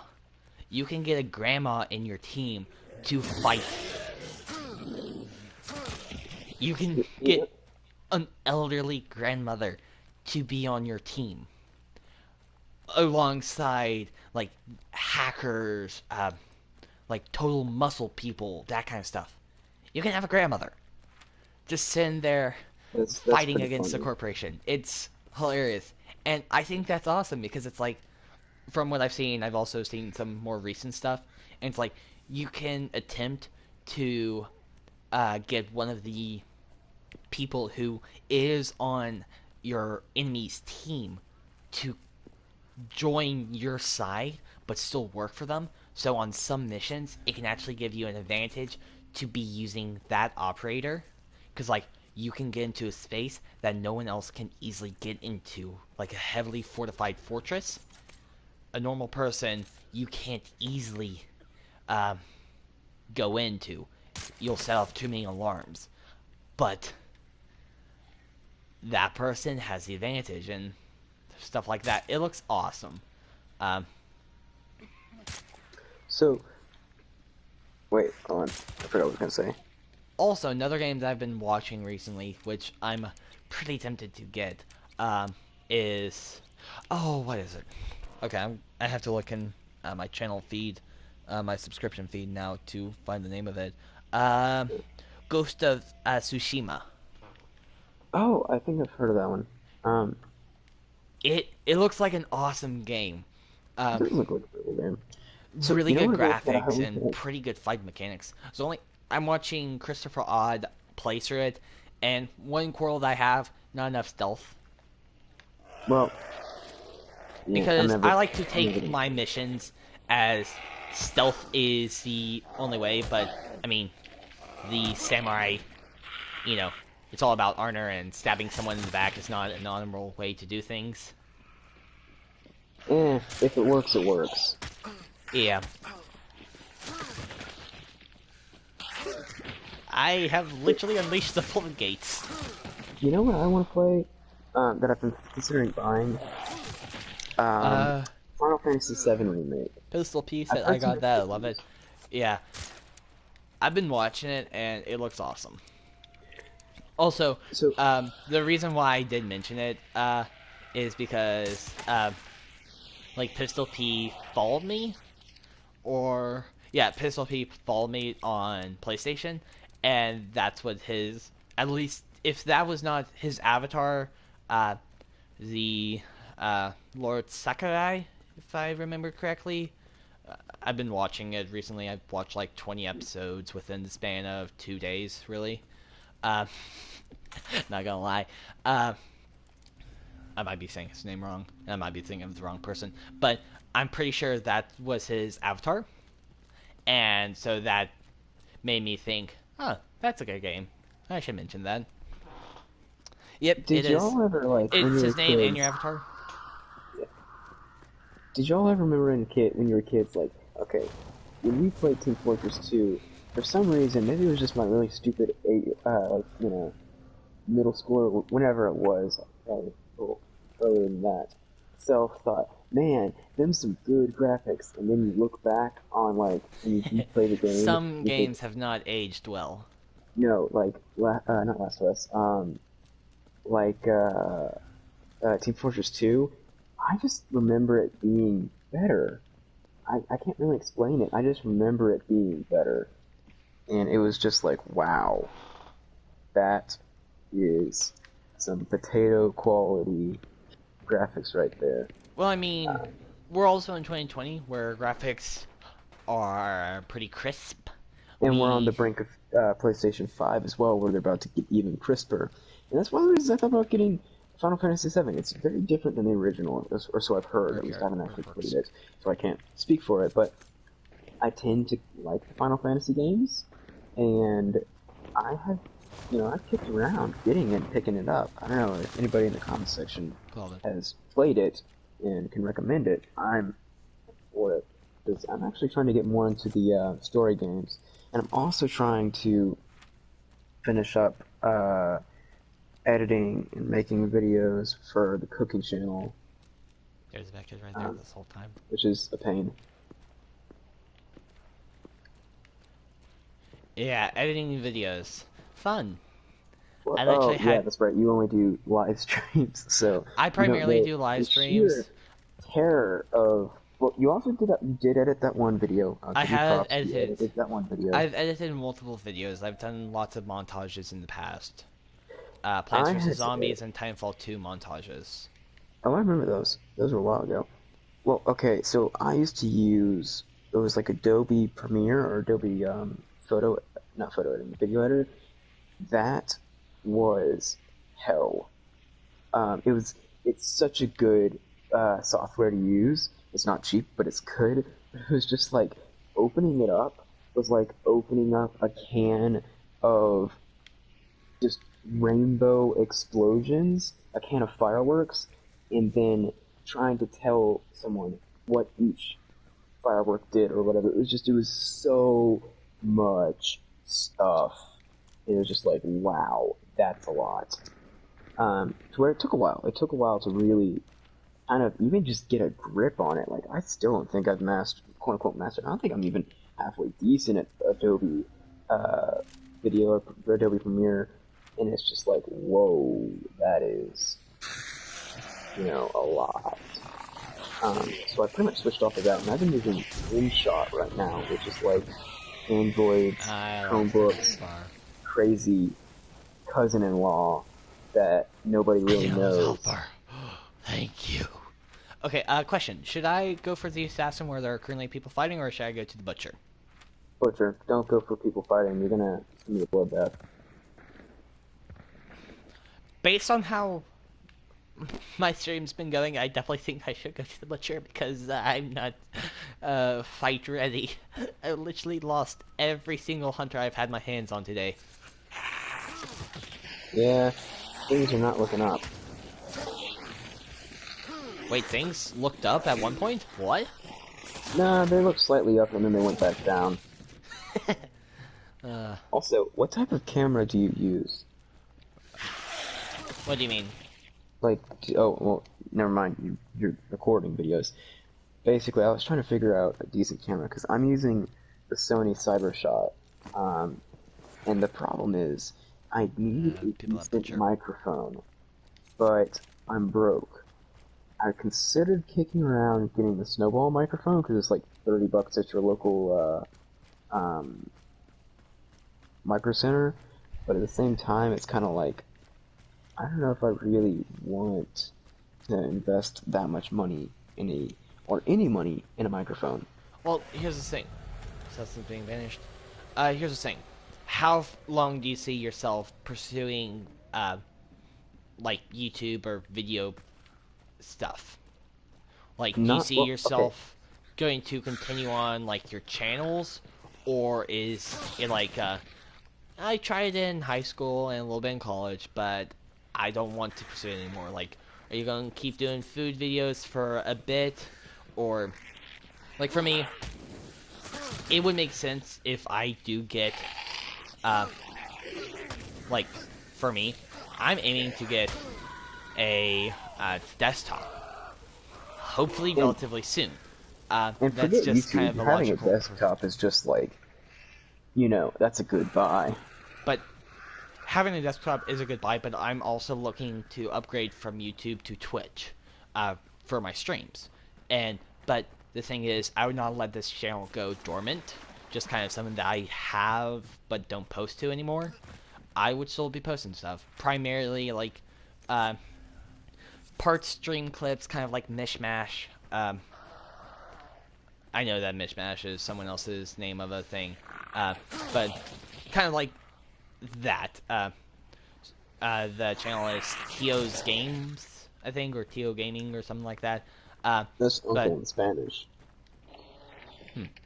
I think the dude's... I want to say in Swedish. I don't... Oh. Don't quote me on where he is. I think he's Wait, are you somewhere... saying Tio? Like T-I-O? T-E-O. Oh. Oh, well, it's not how you spell it, but pronunciations, But on. Yeah. But, so... He produces videos from primarily his, like, Twitch. But then, like, if he has clips that don't go together, he, every now and then, creates what he calls a mishmash, which he has his own custom intro, and it's the clips that really don't go together. and he just puts them together. And so, like, that's kind of how I would perceive my channel, this YouTube channel going forward. I would have more or less scripted videos, like my Hunt Showdown, like post recording voiceover that was heavily scripted. But then, like, I would have videos that, like, little funny clips pushed together for, like, a 20-minute video or something. Yeah, like, I don't even think you would need to voice them over. Like, I mean... No, I wouldn't voice clips over, but... what was I saying? But just kind of that. Throw clips together, have some stuff where I voice over and other stuff like that. And, like, I would like to do... also, what I could do is, like, what I've seen recently, and they were... This group of people were playing Europost Solace 4, EU4, which is a very strategic game. I don't remember the studio name, but they were playing it on a either before a big update or after a big update for the game. But they were all streaming. They were all playing different countries, and they were trying to hit specific goals, but they only played within a time limit. And while they managed to stream like 2 weekends worth of it, totaling I don't know how many hours, but this one dude that I watched, his perspective from, he was playing the Papal States. He posted those in like 30-minute chunks. Like, I could see myself playing games with my friends and doing that, or like have a survival Minecraft or a survival modded Minecraft game that I don't stream, but I play either solo or with my friends. Kind of like Mr. Beast. That one, sure. That one's a throwback. I don't know. I still actually follow Mr. Beast gaming. Surprising, believe it or not. And I think it would be super fun if like we just like kind of took out certain bits, but it would take a decent bit of time. You know, you gotta recognize that. Yeah, I understand how much time. Is this new? There's what? Just I've never seen this before. It's just a zombie hunched over by painting, and he's an artist. He That's died cool. there. We probably had to I'm start pretty sure because that's we couldn't afford new. anything because he was an artist. That's what's gonna happen. I love that. I never noticed that before. I just don't know if I've been blind, which I am blind, but I don't remember seeing it there before. It's hilarious. I love it. It's just That's why you don't get an art degree, because that's what you're gonna end up like. No, he's joking. But I am joking. I just never noticed that detail, and I think it's funny and cool.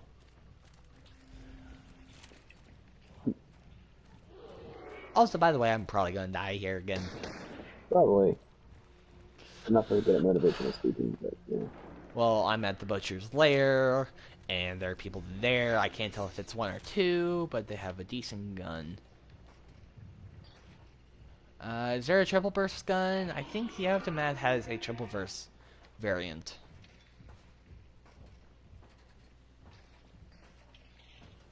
So I'm gonna die.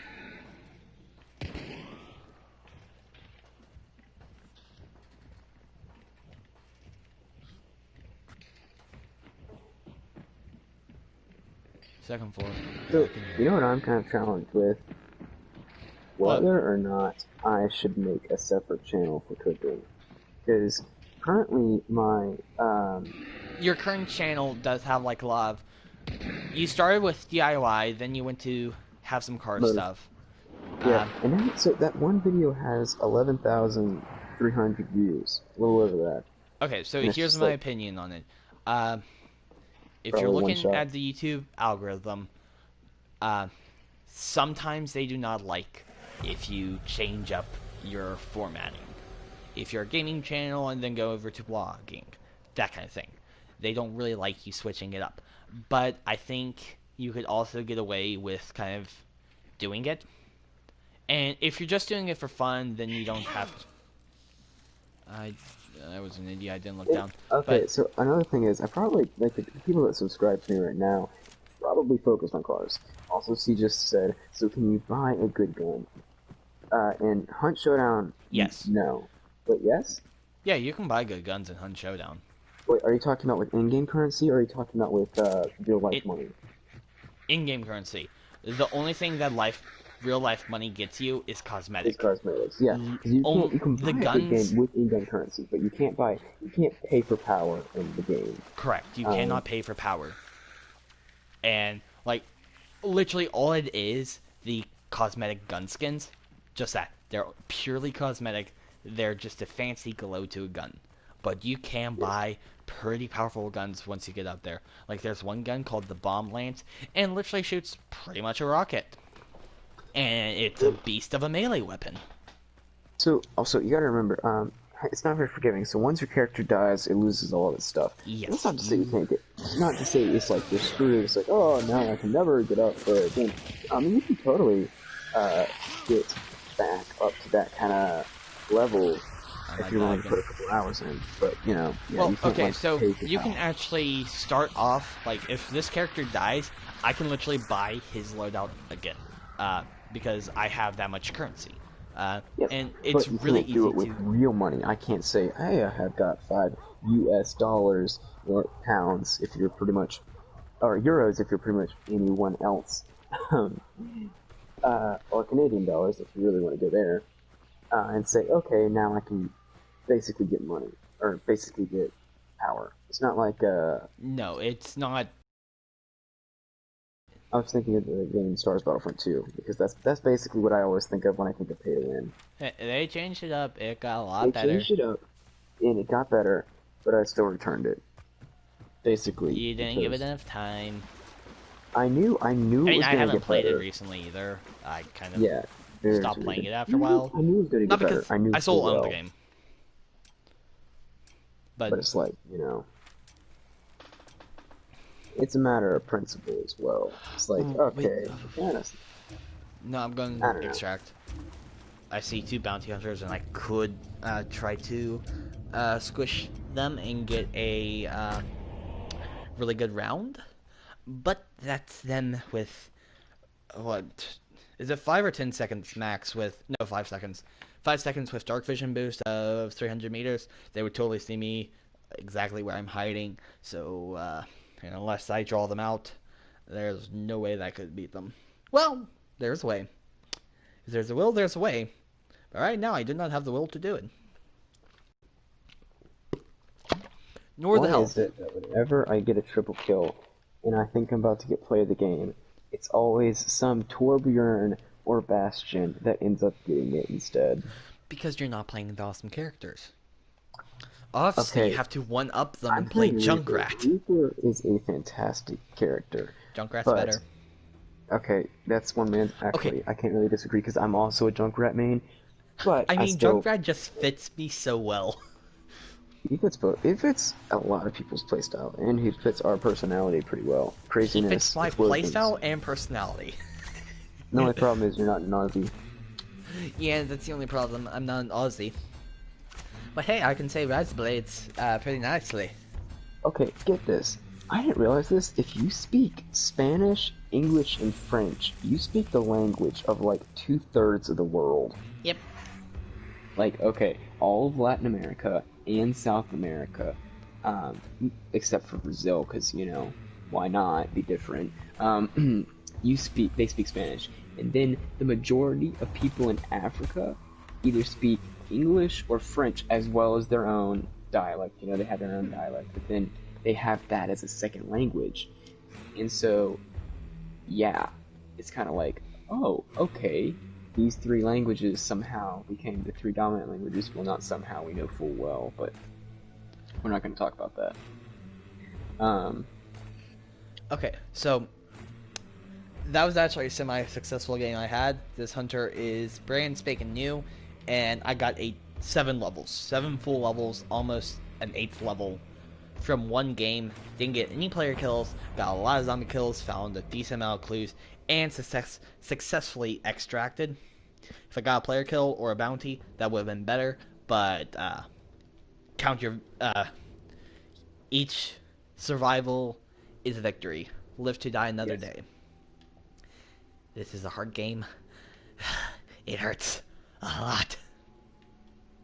You know what I think they should do, and I've said this before, they should make a game mode where it's more akin to Last of Us. Not to say that you do know that they now have a trials mode.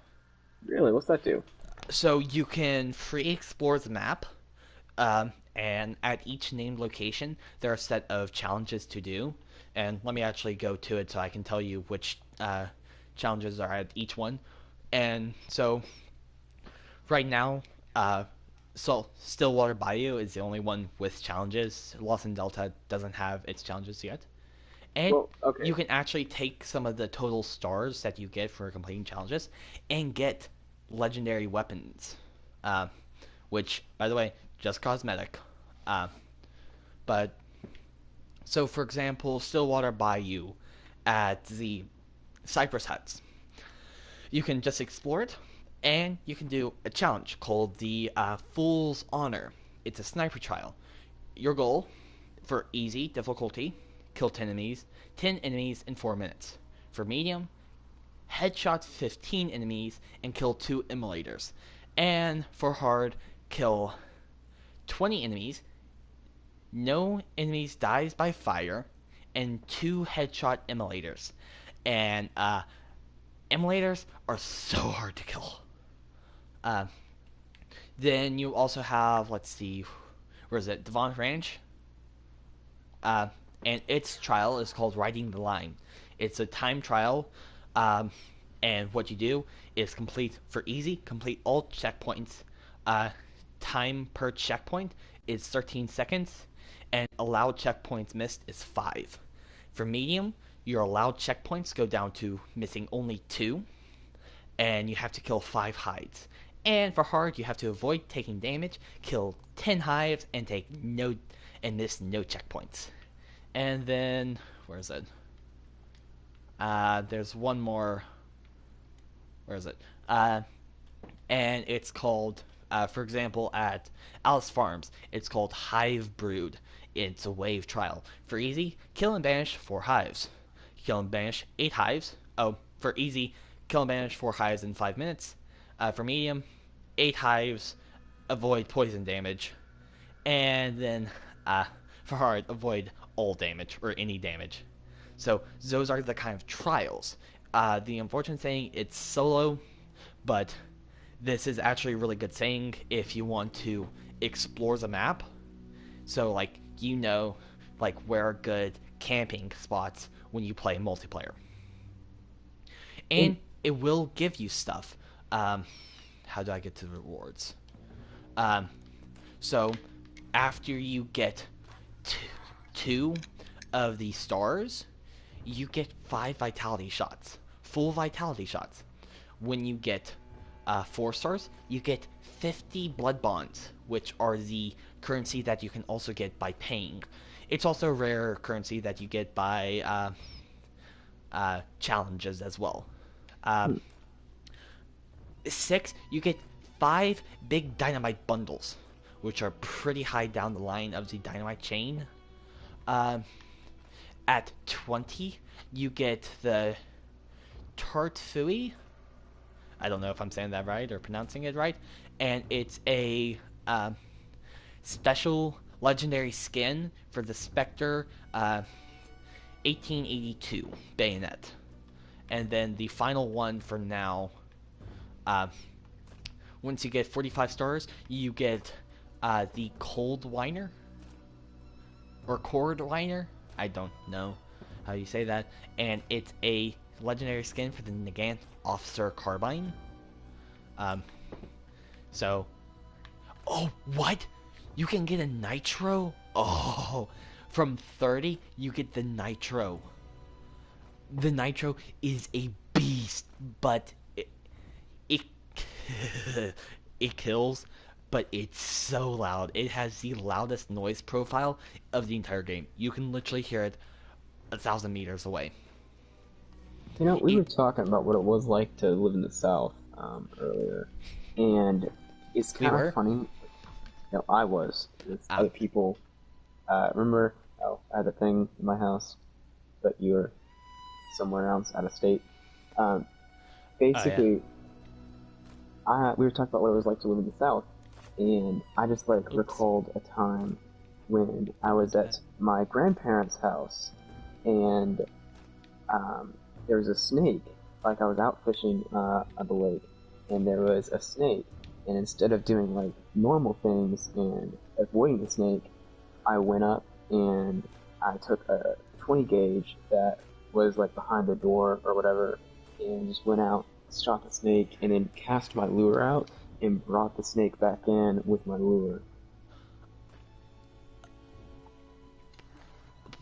And I was like, why? Huh. Because it was already dead, and I wanted to make sure I got the snake, and I did. It was a water moccasin.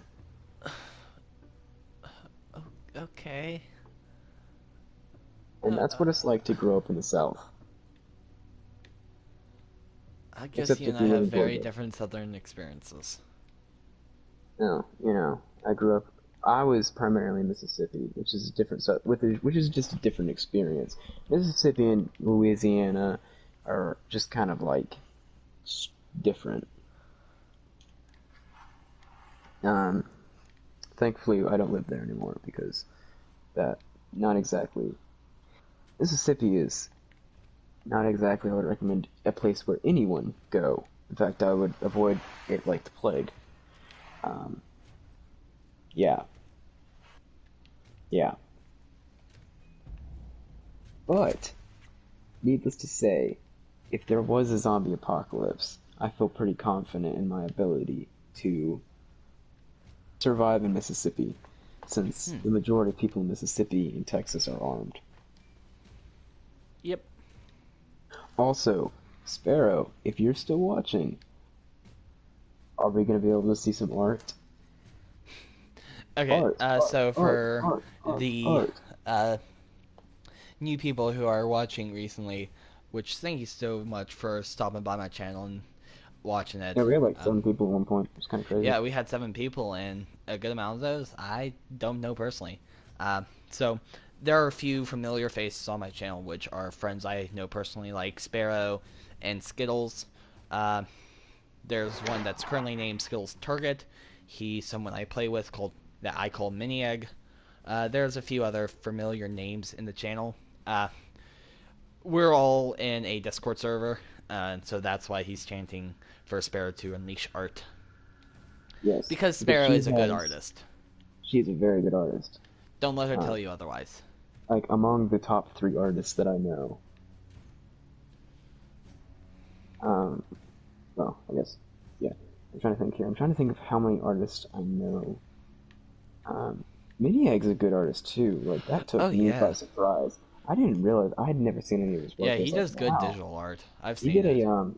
He did one of Tracer, which was like, you know, credit where credit is due. You know, that surprised me. And Penguin's also a really good artist as well. No, he's lying, guys. He's lying. I don't do art. I've seen his art, and it's good. No, you haven't. You showed me your art in physics class.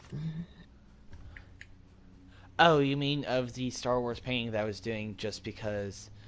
The only reason why I did is because for some reason I thought it was a good idea for me to take advanced art. The only reason I wanted to take advanced art is because I literally could do whatever I wanted. Because in regular art curriculum at my old high school, Walker's old high school as well, it was like you were given in the normal curriculum. It's like, okay, we're gonna be doing this. You do have a decent amount of freedom of like what you do, but it's like if like something that I really wanted to do for years is work with like clay and make sculptures. Technically in advanced art, if I wanted to, I could have done that. But we were too broke to afford the clay. I mean, that also could have been a reason why our school didn't do it. We didn't have Nah, we the were just funds in the art 90% of the program. times, if our school doesn't do it, it's because we're We might not broke. have the funds for it. Yeah, So especially we not for the did art do department. clay tiles once. Yeah, the art department might not be the most funded. I don't know. If I you're don't go to not the school sports anymore, in so that school, you're pretty much you okay, got you got a point $5. there. If you're not volleyball at our Oh school yeah. was like the big volleyball and basketball were the two big ones because the parents got mad when we started doing football because some kid got hurt. It was like, oh no, let's not do that. And I mean, I didn't really care, but basically, we didn't do that. And so basically, I mean, I yeah, don't really care as a sport unless if it's cheerleading or archery. I say cheerleading because my sister did cheerleading for a long time. She actually did competition cheer at my school for a bit, like her last when it was available to her senior year, and she went to state a few times or nationals at least twice, uh, which was how many years that she was able to do competitive cheer. So, I kind of have in my mind kind of cheer is one of the sports that I kind of quote unquote appreciate more than other sports because I do not like sports. I could care you don't play less. sports ball. Yeah, I could care less about sports ball. So you know, and I say archery as well because that's what I did for my entire high school career. I was on my school's archery team. And that was a good So was sport. Walker. He I was was. on the team with me, uh, which I know that you and I did meet when I joined in seventh grade while our sisters were still doing like their Tuesday and Thursday classes or extra classes. Uh, but like it wasn't until like archery that you and I became best friends. Yeah, that was what really kicked it off. So if it And we wasn't had a for class archery, together. you and I would not be probably wouldn't be best friends right now. Yeah, I mean, I don't know if there was been something else that pulled us together as best friends, but it was archery that you and I became best friends because yeah. that's the time that we, actually talked. Um, but yeah, so thank you, archery. You Yes, gave me that my was best awesome. friend. Well, one of them. I have several best friends, but you're like one of the top Well, best don't friends have I to have. brag about all your friends to me. I'm just kidding. I'm joking. I'm joking. I mean, Uh, pretty much it's um, my friends exist of the Discord server that I'm in, and few of them I would claim as best friends. The other I claim as friends. acquaintances. I would say they're friends, not acquaintances. Um, a few are closer to acquaintances than friends, There's a but lot of people in that Discord server, bro. Like, I didn't realize how many there was until I looked at the registry. I mean, Um, there's not that much. What is that, like 12, 13? that's more than most of my group chats. I try to keep them like real small. Okay, fine. Then like five of uh, less than five I hold as close acquaintances to not very strong friends. Strong because I haven't had much interaction with them. Yeah, The rest friends, and then a select few best friends. I don't know how many best friends I'd say I have. Actually, I'm not going to say how many I think I have best friends. No, I just don't want to hurt feelings because I do have a lot of good friends in there, that's true. and that they know we're good friends. And if I say I only have X number, then the person who would be the Y number, or it would just cause problems because like, wait, am I in the X numbers or am I the Y? So You could have like a game of Survivor where it's like, you get voted off the island. You get who's going to be Gamer's best friend. I wouldn't do that to them. Who can draw the best art? That's, whoever can draw the best art gets to stay on the friend server. Oh, the Oh, spider's here. speaking of art, get this. I Oh wow. discovered something recently. Not every single anime is terrible. There's at least one that's not bad. Um, people on Skittles. the Oh, I'm out. No, Skittles, you are for sure one of my good friends. Best friends, this, even.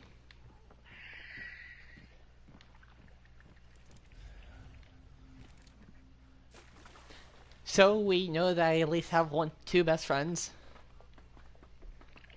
So I'm not gonna claim anymore, unless they purposely come into my stream and say something. This is why I wish I had fanning.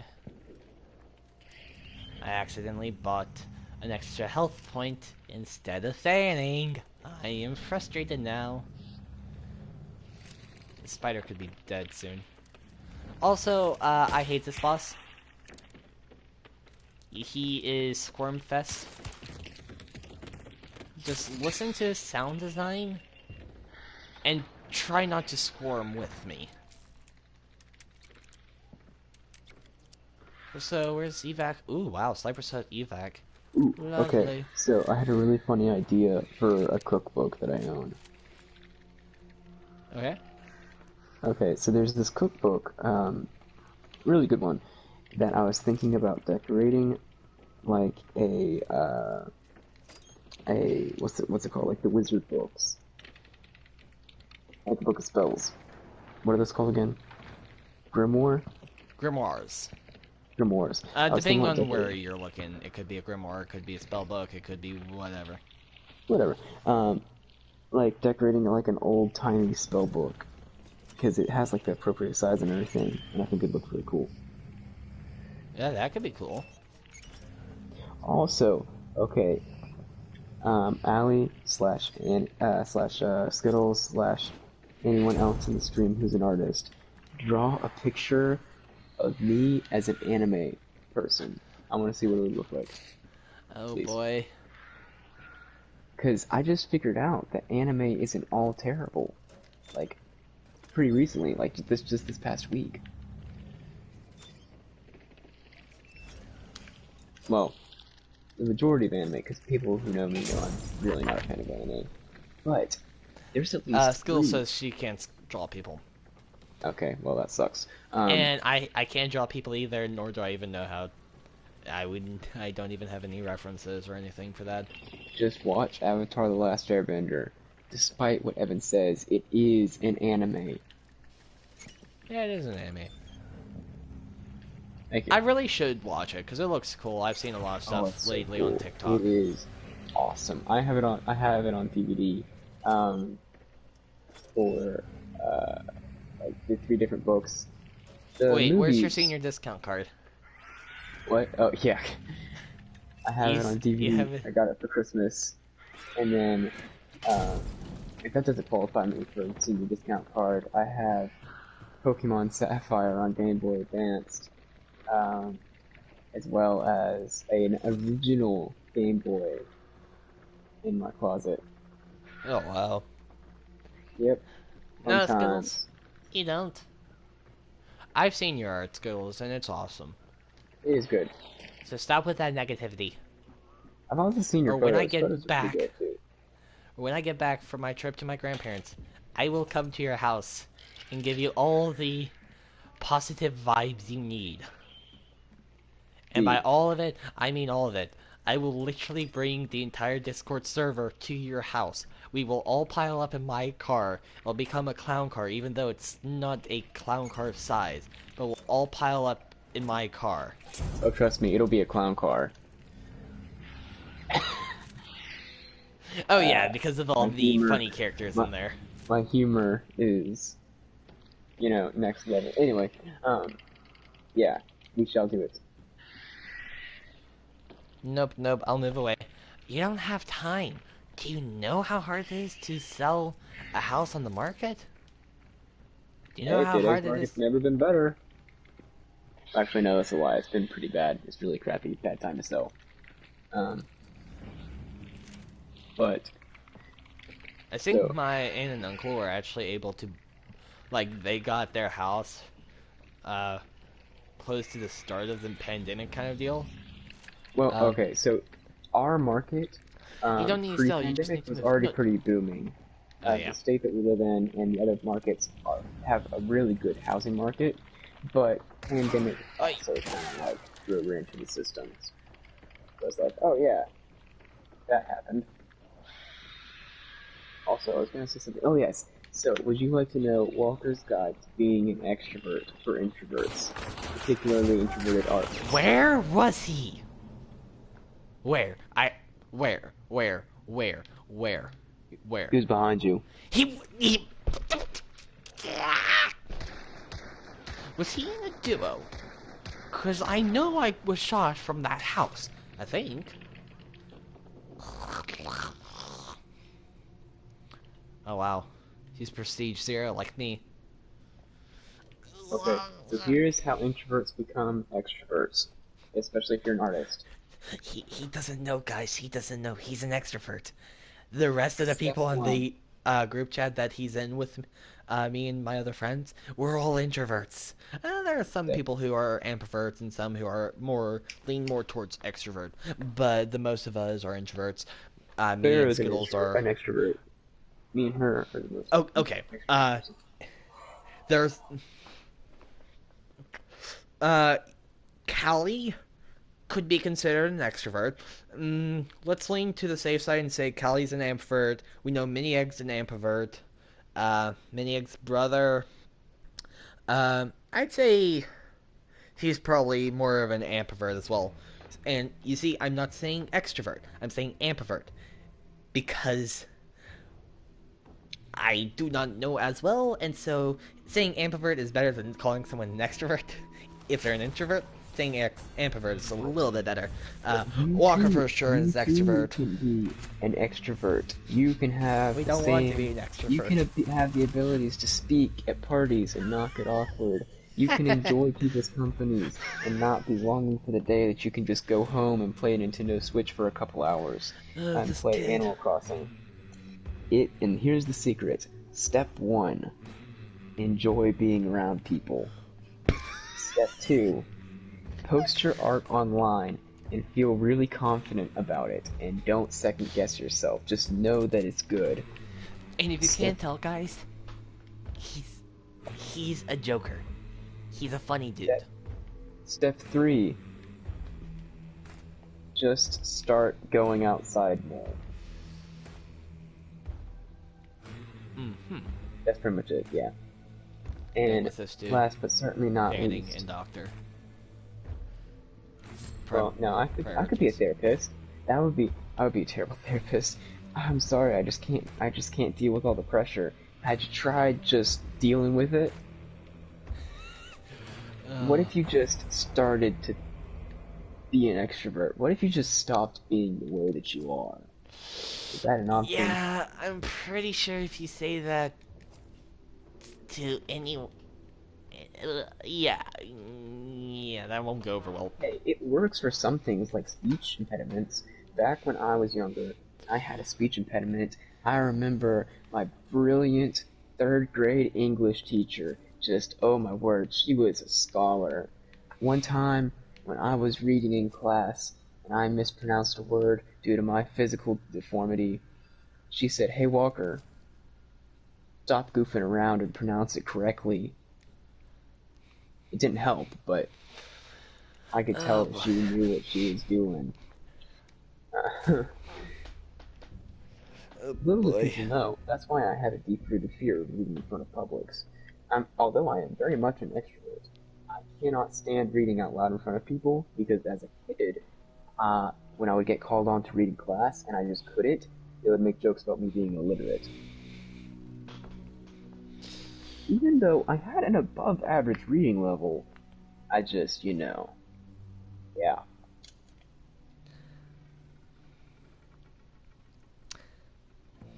But that's enough about Walker's trauma. Let's talk about how to make sure people can get art online and not feel self-conscious about it. I've seen something on Instagram, and it's like artists back then, like Renaissance era. I spent 3 years to perfect this art.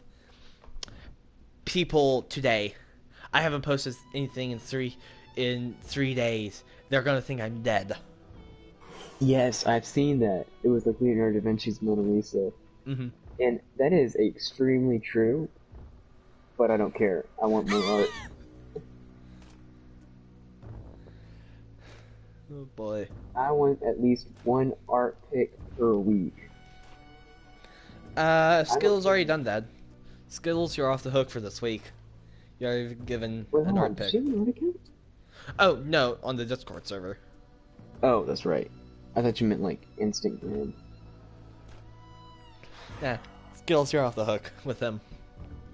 And so is Sparrow, because she posted the picture of the fish. Oh yeah, that too. That's too much. Yeah, one a week is a bit stretching it, pal. Wait, hold on. Where's Skittles' thing? I'm gonna have to go through like the Art millions server. of millions of. Oh, is that the one that's of the Night Fury dog? Yeah. Toothless but I dog. like that one. Yes, I like that Or one. That was is a it good dog one. or cat? I mean, you know. I don't know. I don't have the picture pulled up, so I can't be for certain. Credit where But credit is due. That it one looks was a good awesome, one. Skittles. Yeah, It does I do. look really I did good. like that. Also, don't say something's too much. You can do it if you put your mind to it and avoid any other things. Like, oh crap. I was trying to stay. I just thought to myself, I was gonna say, if you go to bed on time at a reasonable hour, and then I look at my watch and it's 1 o'clock in the night, and I was supposed to go to bed like 2 hours Toothless is ago. based off a cat. Yeah, I remember hearing about that. Yeah. Yes. At this point, you should have joined me in some hunt matches. Well, yeah, probably. Then you probably would have gotten to bed on time. I wasn't going to stay on that long because I had already hosted a party and I needed to get to bed so I could wake up and do my morning PT. I mean, you still can. Do you really need sleep? It's hard to do morning PT at 5 in the morning when it's 1 o'clock and you're running on 4 hours of sleep.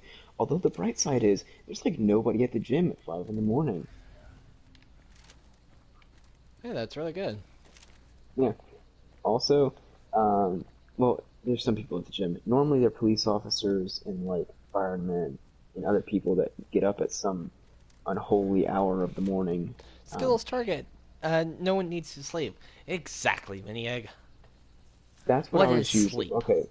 Forget superpowers like breathing fire or flying. If I could have a endless endurance, that is something I would use. Not needing to sleep, not needing to rest, being able to run at full speed non-stop.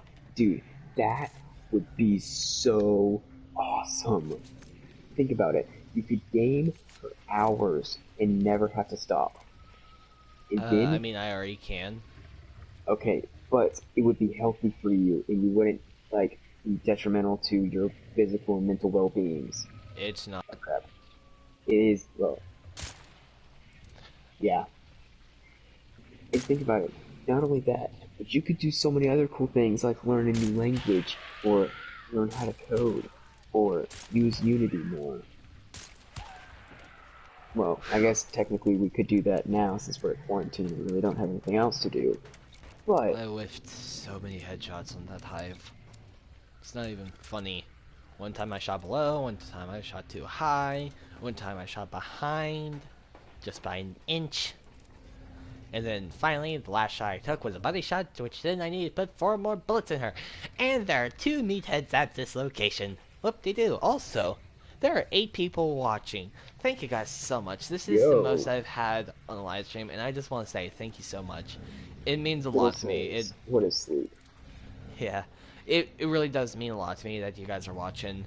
I can't really express how much it means, but thank you so much. So, okay, am I the only one that feels this? Whenever, especially growing up, my sisters and, especially like my mom, who used to work at a bakery, a bunch of other really cool floral shops and other things like that, I would always think to myself, man, I wish I was artistic. But I would also have cool abilities, like I can balloon twist. For those of you who don't know, I can juggle, and I can do balloon twisting. I've made life-size sculptures of stuff out of balloons.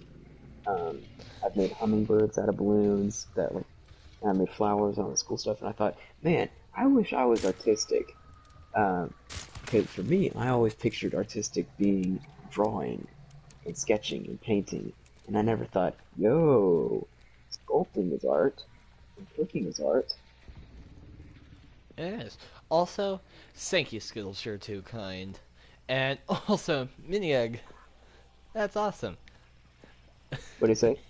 Um, also, I would recommend maybe a towel to help clean up. Maybe. I don't know. I don't eat those. I mean, I used to have some. I don't know if I'm allergic to them or not, because I remember eating them when I was young. But it was also something that maybe, like, when you're young, it, like, allergies don't fully develop. I don't know. Or you grow out of them. It could be the reverse. No. Tree nut Well, allergy. for you, I know, still for have you it. know. But, because I do remember going to my dad's office, and he had a bowl of pistachio on his work table, and I remember eating that. If I remember correctly. Bro, it's too much. Good thing I'm moving soon. New people's problem. Good point. You make a decent point.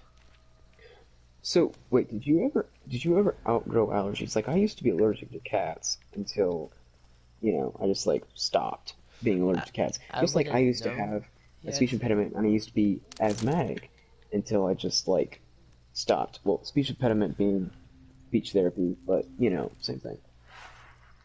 Yeah, speech trading. I don't know, because the only allergy that I know...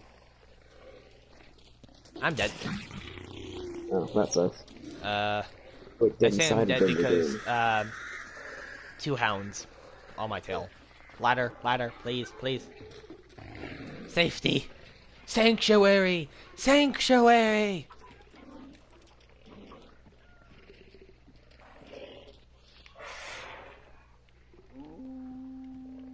And kind of quoting Hunchback of Notre Dame right there. I have a disease, so I cannot grow out of it. And I'm not sure if I can outgrow. So I have a tree nut allergy. I'm not entirely sure if I can outgrow it or not. I don't know. I don't think it's a super severe allergy, but I mean, if I eat it, like, I do start kind of feeling, start to have like anaphylactic reaction. Like, I mean, I don't fully like go into anaphylactics, but like my tongue starts to kind of swell a little bit and kind of just, yeah, that stuff. And Well, I think some of allergies it in could also be on the themselves are amount. just confusing. Allergies are weird. The Yeah, human, allergies and stuff are. the human can regenerate like uh, bone and other stuff like that. So if you snap your leg in half, I need to get a you mop or can something. literally heal yourself from that. But if you eat a nut or like something like that, you're dead. You're just screwed. It's over, bro. There's no coming back from that. And it's just like, how does that make sense? Die! Die! I'm gonna die! I'm gonna die! I thought I was safe. I was a fool. A fool. Also, Skittles, that is funny. What did she say? She said, I stopped growing, so IDK if I can grow out of mine. Yes. Also, Please Miniac, work. it's not a cute puppy. It is a demon. Hey, it's only not cute because you're saying it's not cute. It wants to kill me. Well, And it so looks do like most a dogs. literal demon. You can say the same thing about a chihuahua, but you know what? Adorable. Miniac, it is not adorable. Trust me, when you start playing Hunt Showdown, you are going to fear for your life. For the heckhounds. I'm a demon? No, Skittles, you're not. The person is moi. Well, I don't know. Skittles is pretty demonic sometimes. She couldn't hurt a fly. No, she's hurt me. She's hit me before. And trust me, that girl can punch. Oh, well. Skittles is... And she said, yes, I am. Even Skittles is admitting this. No, you're not. So Skittles, can you read their comments? Yeah, sure. Skittles, you need to audition for like a UFC fight or something. Because, you know, you've got one heck of a right hook. She goes, yes, I am. Skittles Targets said, so you're telling me we can keep the demon known as Skittles, but we can't keep the cute puppy? Yes, that is true. Because We Skittles... cannot keep the Heckhound. They are evil. I avoid them at all cost. Skittles Normally contributes I to can hear them the coming. group chat occasionally, and so she is going to be more valuable than a puppy. I hear a meathead over here. Ooh, probably brickwork. I made a foolish mistake running into the horse.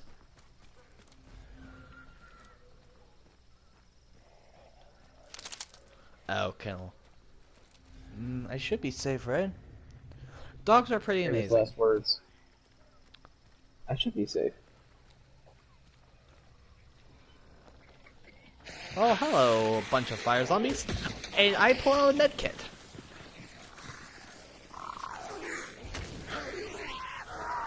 There we go. If a zombie lights you on fire, just walk into them. That doesn't make too much sense. Because they'll light themselves on fire and stop attacking you. And Skittles, Maniac says, you don't like the dogs. Wait, no, you don't like dogs? Question marks? No, I like dogs. Just these dogs. Trust me, once you start playing Hunt Showdown, you will learn to run from these dogs at all costs until you get a grasp on how to handle them. Skittles says, ha ha ha ha ha. And Skittles Target says, are you sure?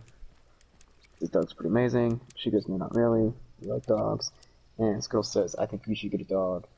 And get rid of me. I guess you say me. Oh boy. And her response was, no, I love dogs. 3. They're having a little conversation in the group chat. Fun times. Don't mind us, we're just peeping and creeping. Just like most of the time in most group chats for me. Okay, Maniac, if we play Hunt Showdown and you openly run to a pack of hounds, I may not revive you. I'm not gonna revive them. Although I may even throw... What I would do is I would throw a lantern or some kind of combustible at that, because that's how you effectively kill them, with fire.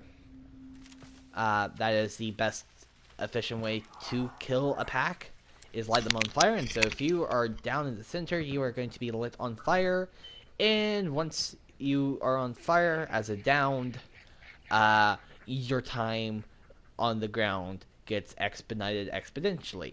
And by exponentially, I mean literally starts ticking. You do not start dying on the ground. You can literally be knocked dead on the ground for the entire game. And your friends can still revive you. As long as you don't get red skulled, which is revive down until you have no more health bars, or you get set on fire. Once you're set on fire, you can no longer... You start losing health bars while you're downed. The pistachios are biting back. Help. Dude, no, what did you do to upset them? I had some of Vanna's macaroni and cheese today. That stuff is good, but holy cow. That stuff will give you some heartburn, bro. Like, it was tearing me a new one. How did they get heartburn? I have like an iron stomach, but it was just a lot of iron. I mean, how would an iron stomach work? Like, it would weigh so much. I mean, is it a small lining of iron around the stomach cavity? Or is it just a full block of iron around the stomach? I think it would be a lining. Somebody messed up with an immolator. I just made noise and I'm gonna die, but somebody's targeted an immolator. He's running. Where are you running to, pal? Where are you running to? Show me the enemies. Show me that.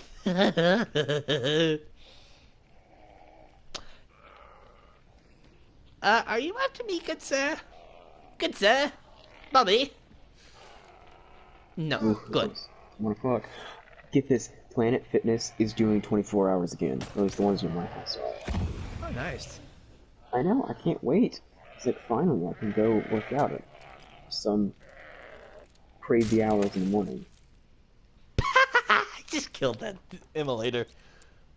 I've created Speaking a of which, pistachio we monster. should run a race as soon as we can again. I'm aiming to do Spartan, Savage. I'll do the virtual Rugged Maniac. I'm planning on doing a 10K where my family lives, and a 5K mud run where my family lives as well. Definitely 5K mud run where my family lives. Almost a must. I'm going to try to get my dad to let me go ahead and use his card to buy my race ticket now, because they limited it to 50 people per heat. And I don't know how much heat slots they have. We could always just run for fun without a race. I'd rather have a race because it's the motivation. It's I want to chase after a prize kind of deal. Well, sometimes the prize can be seeing the beautiful sights of nature as you're on your nice hike and walk. Okay, Mr. Extrovert. Anyway, that's not being an extrovert. I'm alone when I go on hikes. I'm alone when I run. Well, yeah, but you run on a treadmill. No, I run on the road. I don't But like still, running on the treadmill. The if you repetitive go motion. to some hiking trails, especially they have some great hiking trails near where we live. Well, no, near where I live. And that You are run me back. fantastic and amazing. The one I've seen cranes. Have you know those big honking Yep. birds and parrots? Some guy that lives near the hiking trail has a pet parrot. Don't you want to That's- see that kind of cool stuff? When you go on a nice summer's eve walk. No. Okay, well, anyway, it's pretty cool. I mean, I did a virtual 5K when I was at the beach in like 90-degree plus weather, but with the humidity, it said it felt like 104, or it might have actually been pretty much 104 the south. degrees just straight up, and there was very little sun, but it was worth it. I want to do a race. I would, and it's kind of how I operate. I don't want to train until I have, like, my race ticket, because once I get the ticket or the promise of a race, it doesn't become real to me. And it's like, if it's not real, I don't want to start. Anyway. So it's just kind of how I operate. And plus, like, I mean, I would have never done a marathon if it wasn't for a Disney race. Well. Actually, technically, there's a longer story. It wouldn't. If my headmaster of the first year that I was at the school, that it was me and 3 other boys, if the headmaster did not come back from a Disney half marathon in the fall, show us her medal, I probably would not have ever considered running a race. Wait, when is this your old school or is this the high school that you went to? Old school. Okay. I would never have considered running a race unless my headmaster did not show me her Disney medal.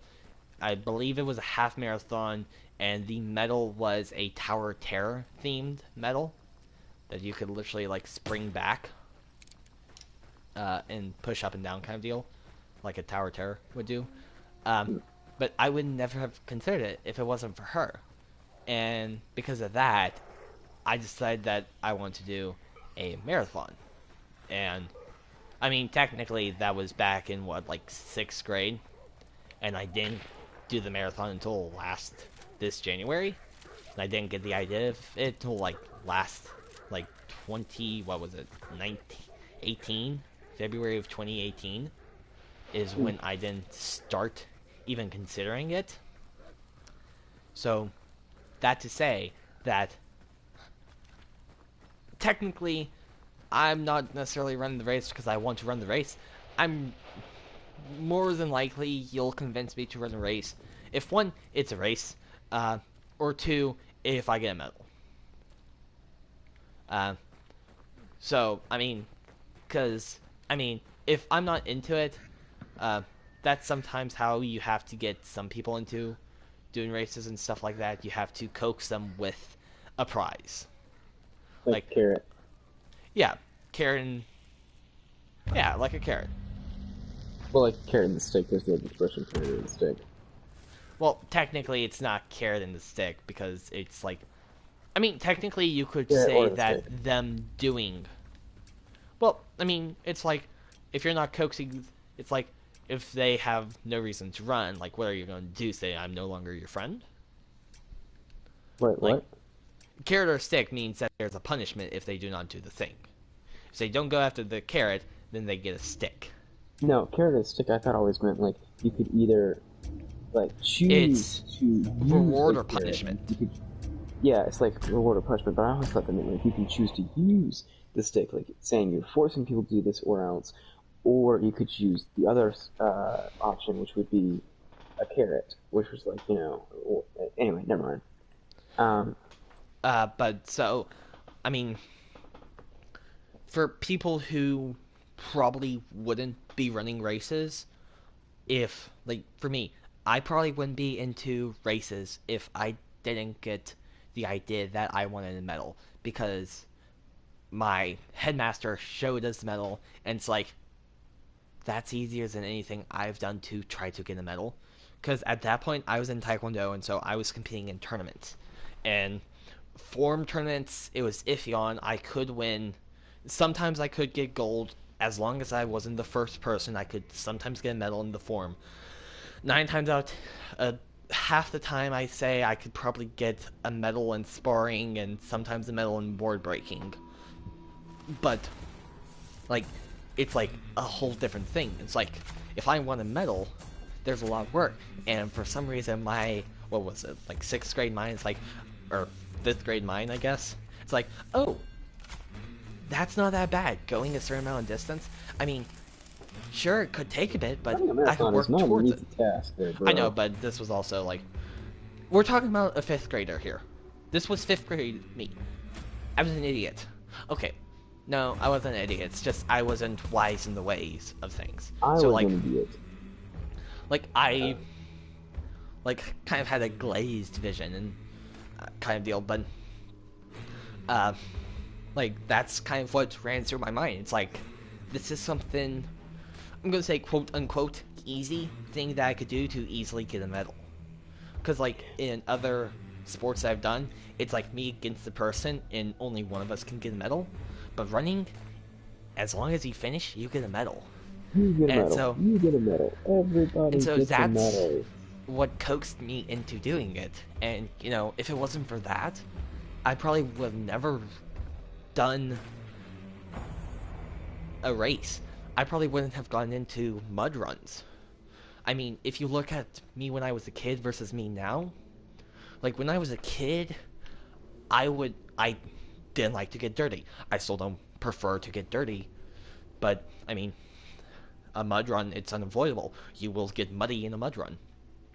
But like when I was a kid, I didn't want to get like dirty. I would that kind of stuff. So it's like from me when I was a kid to me now, like willingly wanting to run a mud run for the obstacles which can and will involve you getting into a mud pit. It's like, I wouldn't have done that if I didn't get coaxed by a carrot. If I didn't see the Disney medal. Because, I mean, 5th grade me, all of the previous years of me, I've been pretty obsessed with Disney to some degree.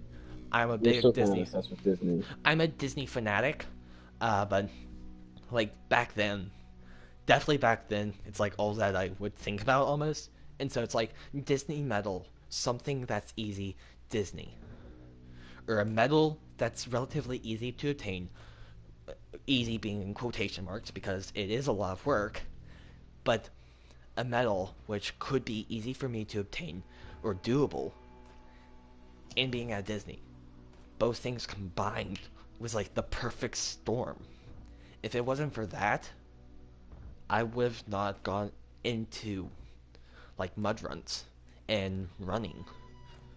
Like, I mean, So, I still want to go back and do like half and full marathons.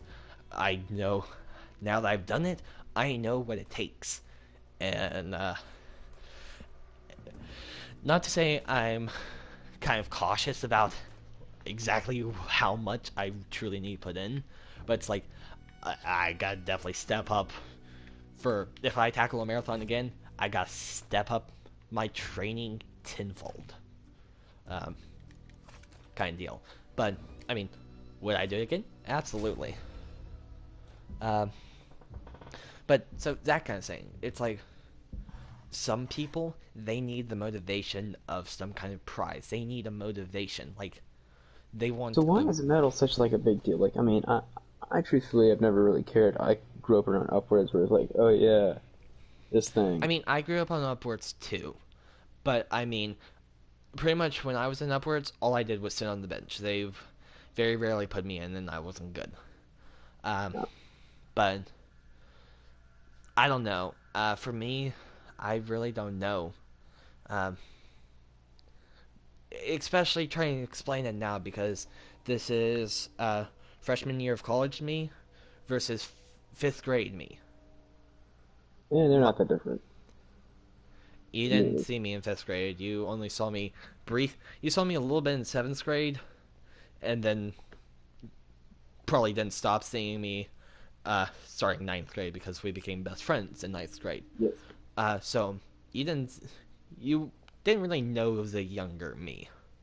So I mean, I can't explain why I was motivated by the medal and why I'm still sort of still kind of motivated by wanting to get medals. I'm not really sure, Hmm. really. I mean, I don't know. I mean, if I think about it, I probably could say some stuff, but it's like opening a whole can of worms that I prefer not to open. Just I don't know. I I don't. I mean, it's what 1:30. This is gonna be Yeah. my last game that I'm gonna call it quits. But like I don't know. Uh, but so like yeah, some people need that motivation of something that they want, and so like if you want to do something, get your goal in sight, and then you start seeing, okay, to do the goal, what do I have to do? And to do this, what do I have to do? Like, for example, in some video games, it's like, okay, the ultimate goal, like in Breath of the Wild, one of the things is you would want, like, the iconic Zelda blade and Zelda shield, right? Or the Yeah. iconic Zelda blade. Well, what you have to do is, what is it? It actually takes away your hearts when you're trying to pull it out. So what you have to do is you have to go. Is it shrines that gets you more hearts, or is it something else? It's I some for sort of thing. right. So like you can look it up online. Like okay, to get that iconic sword, I have to have this many hearts. Well, how do I get those hearts? You get the hearts by doing these separate, different tasks. And so it's like from step one, you have your goal in sight. So how do you start to achieve your goal? Does what I say kind of make sense? I think It's so. because you want. If you don't have a goal in sight, then it's gonna be some people more than others. If you don't have an end goal that you want, it's The gonna end be game. harder for you to start on your path. Like, especially for me, like I want. So definitely, like my dad and I have two different kind of scenes to behind me running.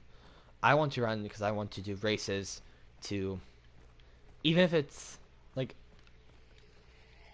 I did a virtual 5K and all I did was get a shirt and I'll run a 10K this Thanksgiving and I won't get a medal unless if I place top 3 for like my age division and that's not going to happen. So some of it is running a medal, but some of it is also just running a race on an official race course or something like that.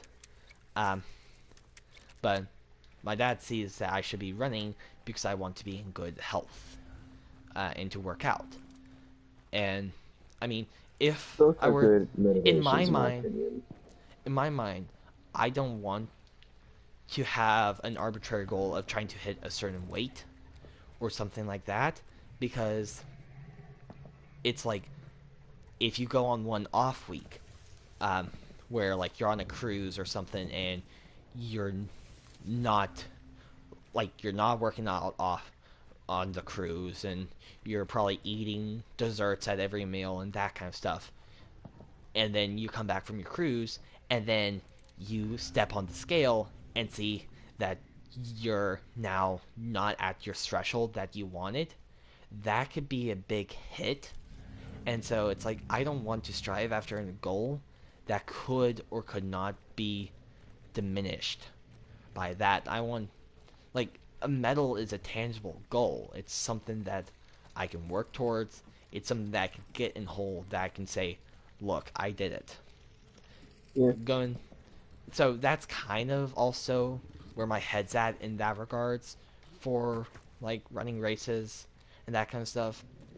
It's part of it could be that I want to get in shape, but the primary thing is to get to run the race I have to be in shape, and to be in and I need to be in shape so I can run the race well or do the race well. Um, and so, but if I don't have a race in mind, it's like I don't really work out. And I know I probably should, so that when I then find a race I'm going to do or want to do, it's not that I'm starting back from a lower square. It's I have the foundation blocks here. Or it's just I need to fine tune a little bit. Like for Spartan, I would need to, instead of focusing on distance, I would need to add muscle strength. Or if I was doing like Savage race, I would need to add grip strength. On, but still add the running to it, that kind of thing. But for me, it's like I want a goal in sight before I start trying to tackle the goal. Even though it's like I will be doing another race, and I know I'm going to be doing more races. None of them right now are tangible because I don't have any of the race tickets, and so it's a little bit harder for me to get in the mindset of like, yeah, I'm going to go train. Like, okay, yeah, today is going to be a training day, I'm going to do this. It's part trying to get me into the mindset of working out. And so that's kind of where there's a differential between like me and other people. And so, I mean, sometimes, like for me, I'd almost say count your battles. If I'm if I'm working out because I'm going after a goal, that should be good. Try help me keep making these goals so that you can see what you want. Yeah. Kind of deal. So That's that kind of my it's, headspace of it. And I know that's probably not the best headspace, but I mean, it's not a bad one by any standard. I mean, like, I totally understand where it's come from. It's just every single person has their different view of running. Most people hate it. I am one of the few people that actually find it very therapeutic. And whenever I'm stressed and I can't sleep, I just go run. And it got to the point where actually, I told you this in junior year, when I was super stressed about finals, I started like Forrest Gump level running, just because I couldn't sleep, and the only way to get me to sleep was to wear myself down to the bone until where I just couldn't keep my eyes open. And so I'd be at 12 o'clock at night going and running like 4 miles or more just at 12 o'clock at night trying to get myself tired enough to where I can sleep. Which that, I don't feel like that's a good mindset either, of just basically using it for therapy. and I mean, I do also sometimes find it kind of therapeutic or whatnot, but for me with running, it's my head's not necessarily in a great space to begin the run. Like for the first 2 miles, it's like please can we stop? Please can we stop? But it's a tool that I kind of settled, like, I'm doing this. Like, most times after mile one, those negative thoughts, or the thoughts telling me to stop running and just go back home and that stuff, it stops after mile one, kind of deal. And I would make yourself just like a promise to do something. I always make a plan. I say I'm gonna run X amount of miles. Like I like to run 2 miles. Like actually run 2 miles because that's the Army basic training standard.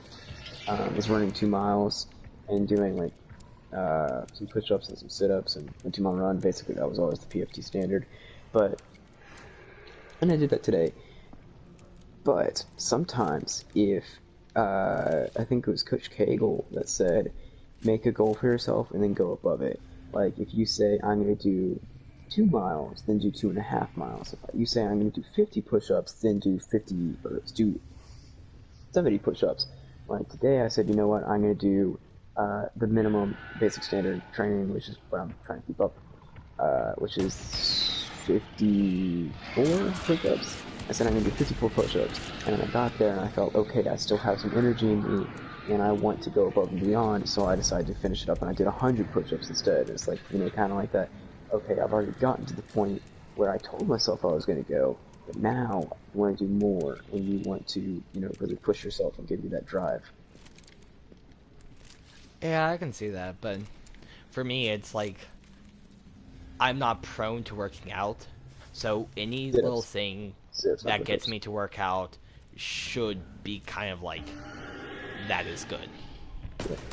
Correction, sit-ups, not push-ups. I misspoke. I could not do 100 push-ups or I would die.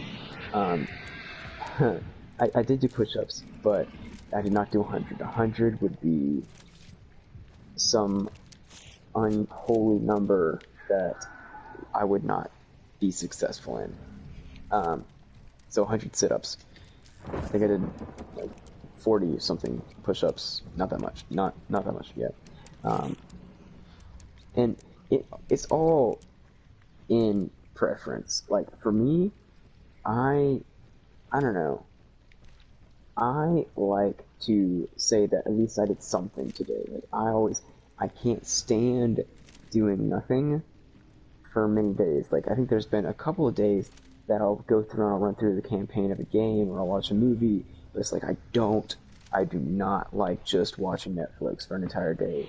I cannot stand only playing video games for an entire day. It just drives me insane. I'm like, oh crap, I cannot say all I did today was play video games. I gotta do something. And for me, working out, that says, okay, I barely did anything today, but at least I worked out. At least I ran 2 miles, or at least I did 50 push-ups or something. I did something that makes this thing a little more productive.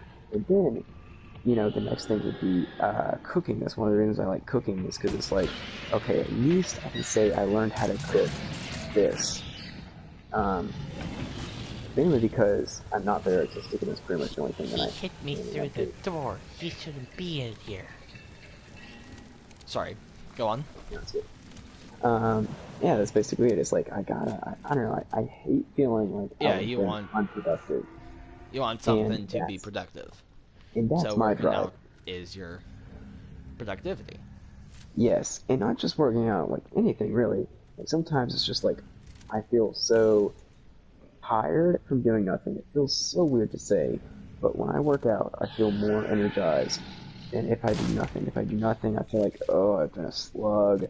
I've done nothing. I feel so tired. I feel groggy. My sleep schedule's probably messed up. And so, it's like, okay, I gotta work out. I gotta do something. I gotta go on a hike. And that's kind of like why I like school, and that's why I kind of like waking up at like 7 in the morning, especially during school, because it's like, yes, I woke up at 7 in the morning, and I finished this week's homework, and I studied for this test, and I've done stuff. I've done something. And that's why it's tough for me, especially when I design, like when I'm working on a platformer game, it's because platformer games take so freaking long. especially to design the mechanics. It's just like, I can't stand saying, oh, all I did was sit here on the computer, even though it was something very productive and very useful and a very nice skill to have. It's still like, all I did was sit in the computer and design this game. And it's like, I gotta do something else besides just one thing. Yeah. I don't know. It's all in one's opinion. Yeah. So, people in the comments, I am eager to know. This goes out to Annie, Allie, and Miniag, and anybody else. There's 7 people here. I really don't know who's watching. What and how often do y'all work out? And what are your workout routines? Just out of curiosity. And Penguin, for that matter, what is your workout routine? What do you do primarily? Well, you're first assuming that I do work out. Well, you run marathons, bro. You gotta do something. I mean, do not do what I did, but literally the last, 2 months before my marathon, I did none of the training guide. Golly bum, your legs must have been killing you by the end of that run. I mean, didn't you notice I wasn't there the next day at school? I wasn't there on January the 13th. Oh, was that why? Well, one, I wasn't feeling good because I just Because you destroyed every single muscle in your No, leg. I wasn't feeling good. I was starting to feel sick from, I don't know, maybe it was on the plane I felt sick or something. It was probably because it can literally make you feel sick if you do stuff like No, that. I might have started to actually get strep throat or something. I don't know. Anyway. And so, but my mom was going to let me stay home, and my dad was agreeing on this because I had just done a marathon. But I stayed home because I wasn't feeling good, not because I exhausted my legs. I mean, it was actually better than expected. Because my first half marathon that I did, my legs were sore for a good 3 days. I could hardly move. Well, okay, I could move, but I was super sore and all that stuff. My first marathon? No, not that bad. I mean, yeah, I had the classic kind of runner's post-race walk down the stairs. Yeah. Kind of stiff-legged walk downstairs, kind of crumbling step. But, I wasn't out of commission. Then, I'm confusing 2 different races. The next day, I felt like my legs weren't bad. And I was still up and walking after my marathon. I had to go stand through TSA, which for some reason that day was extra long. So, I was still up and at 'em. I was still moving post-marathon. So, yeah. Don't do what I did, because trust me, it probably hurt my time. I probably could have done it better. Probably just straight up hurt. I mean, possibly I could have. I got lucky, because there's a chance that if I did not, that if I had not, or if I were to do it again with lack of proper training towards the end, I think the longest I did was about 20 miles. Maybe. Or 20 miles in 2 days, because one day it was storming or something. So maybe the longest I went was 17 miles at once, or 15 miles at once, I think. But, so, I mean, I got lucky that I didn't get injured. I'm lucky that I didn't pull something. I'm lucky that I didn't pass out on the course. And I don't think you would have passed out. Or start to faint or whatever. You would be surprised. They literally had to cut the Disney Marathon short because of how many people were passing out. Or how many people need medical attention. How hot was it that day? It wasn't that bad. It was 80-something. But, I mean, from Magic Kingdom to Animal Kingdom, it was pretty much nothing but sun. Some shade. That sucks. And from Animal Kingdom to I didn't go to Blizzard Beach. I missed the cutoff time. I think if you had passed a certain point by a certain time, you would be able to do the full 26 miles. But I was behind that cutoff time, So technically, I only went 25 point whatever miles. I'm still counting that as a full marathon because I completed the course. I did the marathon course. I completed it. Some nitpickers and whatever, they say, oh, well, you didn't do the full course because you only went 25 miles until 26. No. I did it. I'm counting it. I don't care what the naysayers say. Kind of deal. I mean, I consider that a accomplishment. It's a marathon. I'm considering it a marathon because it was pretty much the full course. And I mean, if I was a little bit faster, I would have done the full course. Like, that extra mile wasn't going to kill me. And, you know, I thought, wait, did I accidentally, was there a turn that was optional that I didn't take? Like, I was bummed that I didn't go the full, like, distance. I wanted to do it. Kind of deal. So, you know, but it's a success. I'm calling it a success. It was a marathon. But I like, consider it a win. Yeah, it's a win. But you know, also, I don't do what I did. Don't stop training towards the last 2 months. There is also another thing that I figured out, which is But I was following the Jeff Galloway training guide on the Disney's official Run Disney official website. That was the guide that I was following. 30 minutes Tuesdays and Thursdays, which I struggled to hit on a regular basis, and then a long run on the weekend with growing distances. And I mean, some of them, like towards the last 2 months, I didn't do. And I don't regret anything because I completed it, but I mean, my time could have been faster, but I mean, it's a Disney marathon. You're at Disney, they have photo ops along the way. Take them. If you're super dead hard on time, don't. But I mean, some of those. I mean, it's a fun run, bro. So I mean, it's not like you're gonna say, "Oh yeah, we're gonna have the most intense race time in ever." Yeah, I mean, if I were to do it again, like if I could go back in time to January 12th, 2020, I would actually probably stop and take more photos.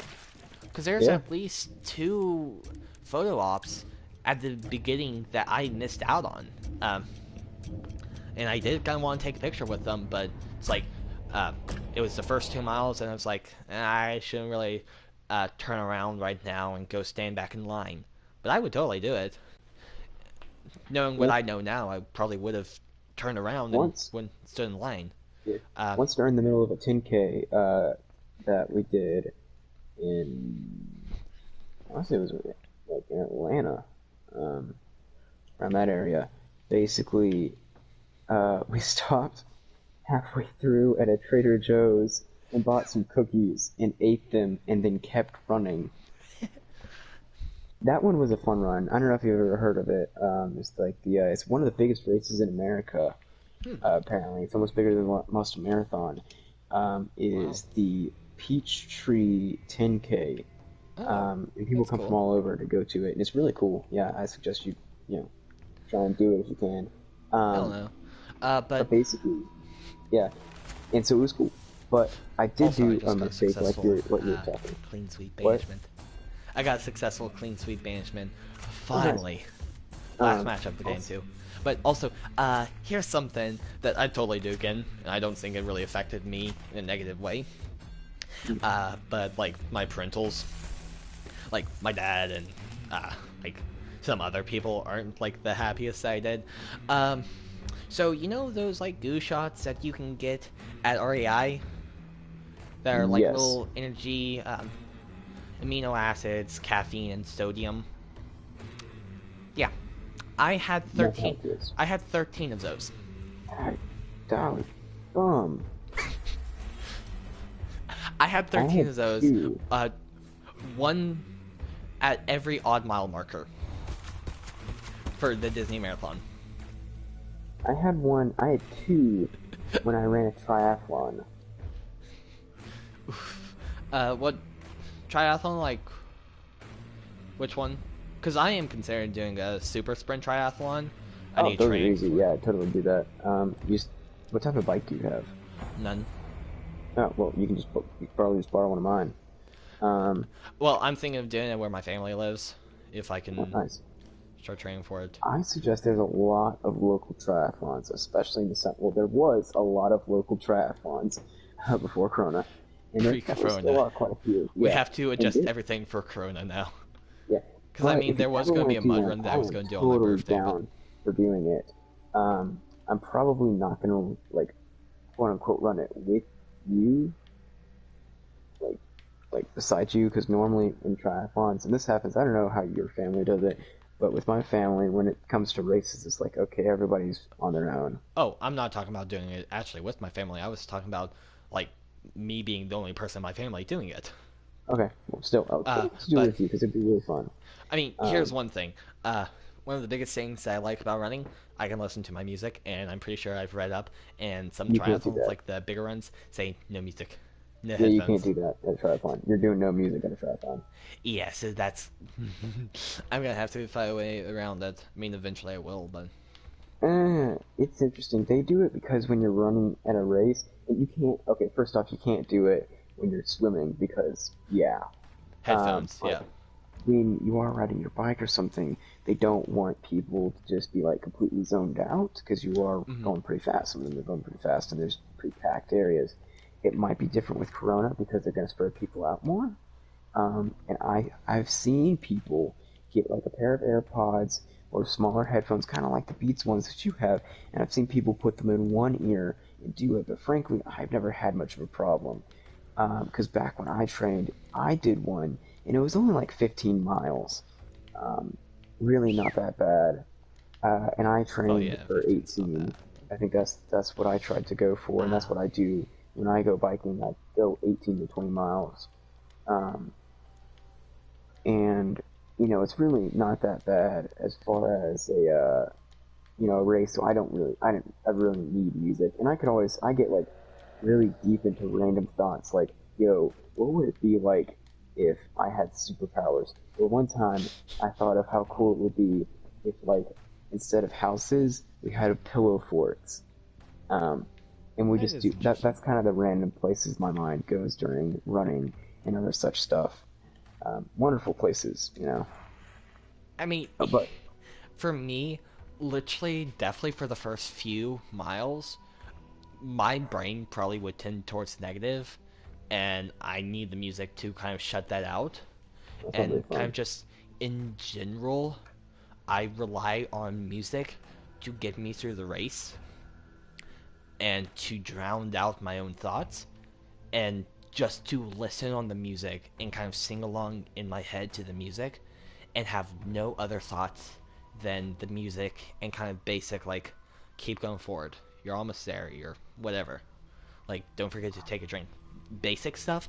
Like, I need that distraction from my mind because I don't like it.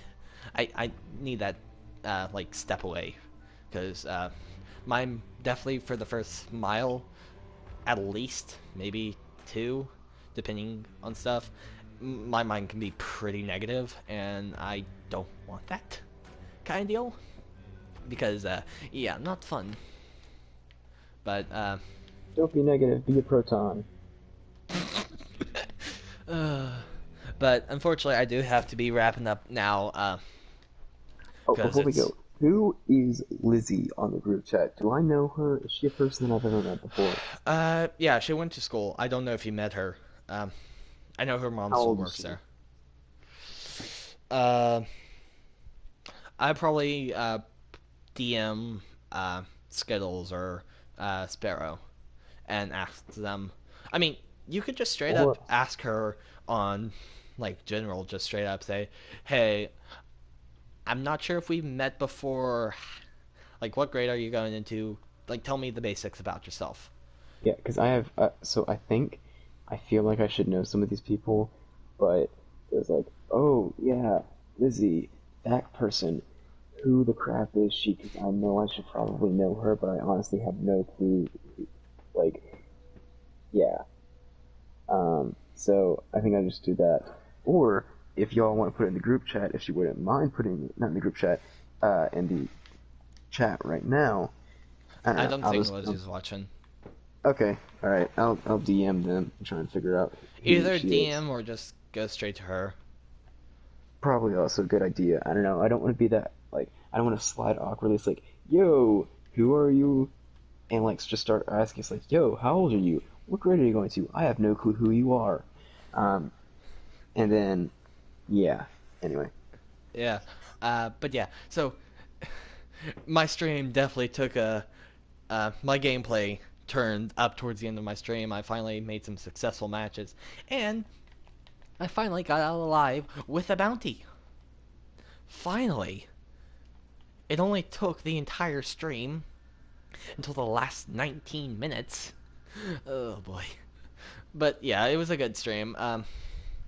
Thank you, Walker, for joining me in voice. It was awesome having you.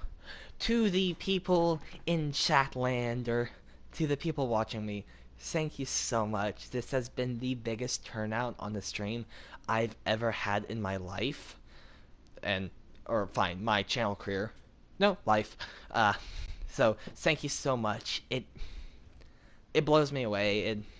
Thank you so much. You guys don't know how much it means to me to kind of see this response, having people in my stream watching, commenting, people that I know and people that I don't know. It means so much to me that I can't explain how much it means. Thank you so much, guys. I should be back on tomorrow. The game is up for debate. As of right now, I don't know what I'm playing. Either Call of Duty or Hunt Showdown or something. I don't know. Probably the same old Motley crew. Maybe Walker can join me in voice. Maybe not. Who knows? Hopefully. I'll be trying to aim for a 10 to 10:30 start time as my new normal start time. Thank you guys so much for watching. I hope you did enjoy. If you did, please leave a like. If you want to see more from me, please subscribe. And to stay up to date with what I do, please ring that notification bell. Thank you guys so much for watching, and remember, take it easy.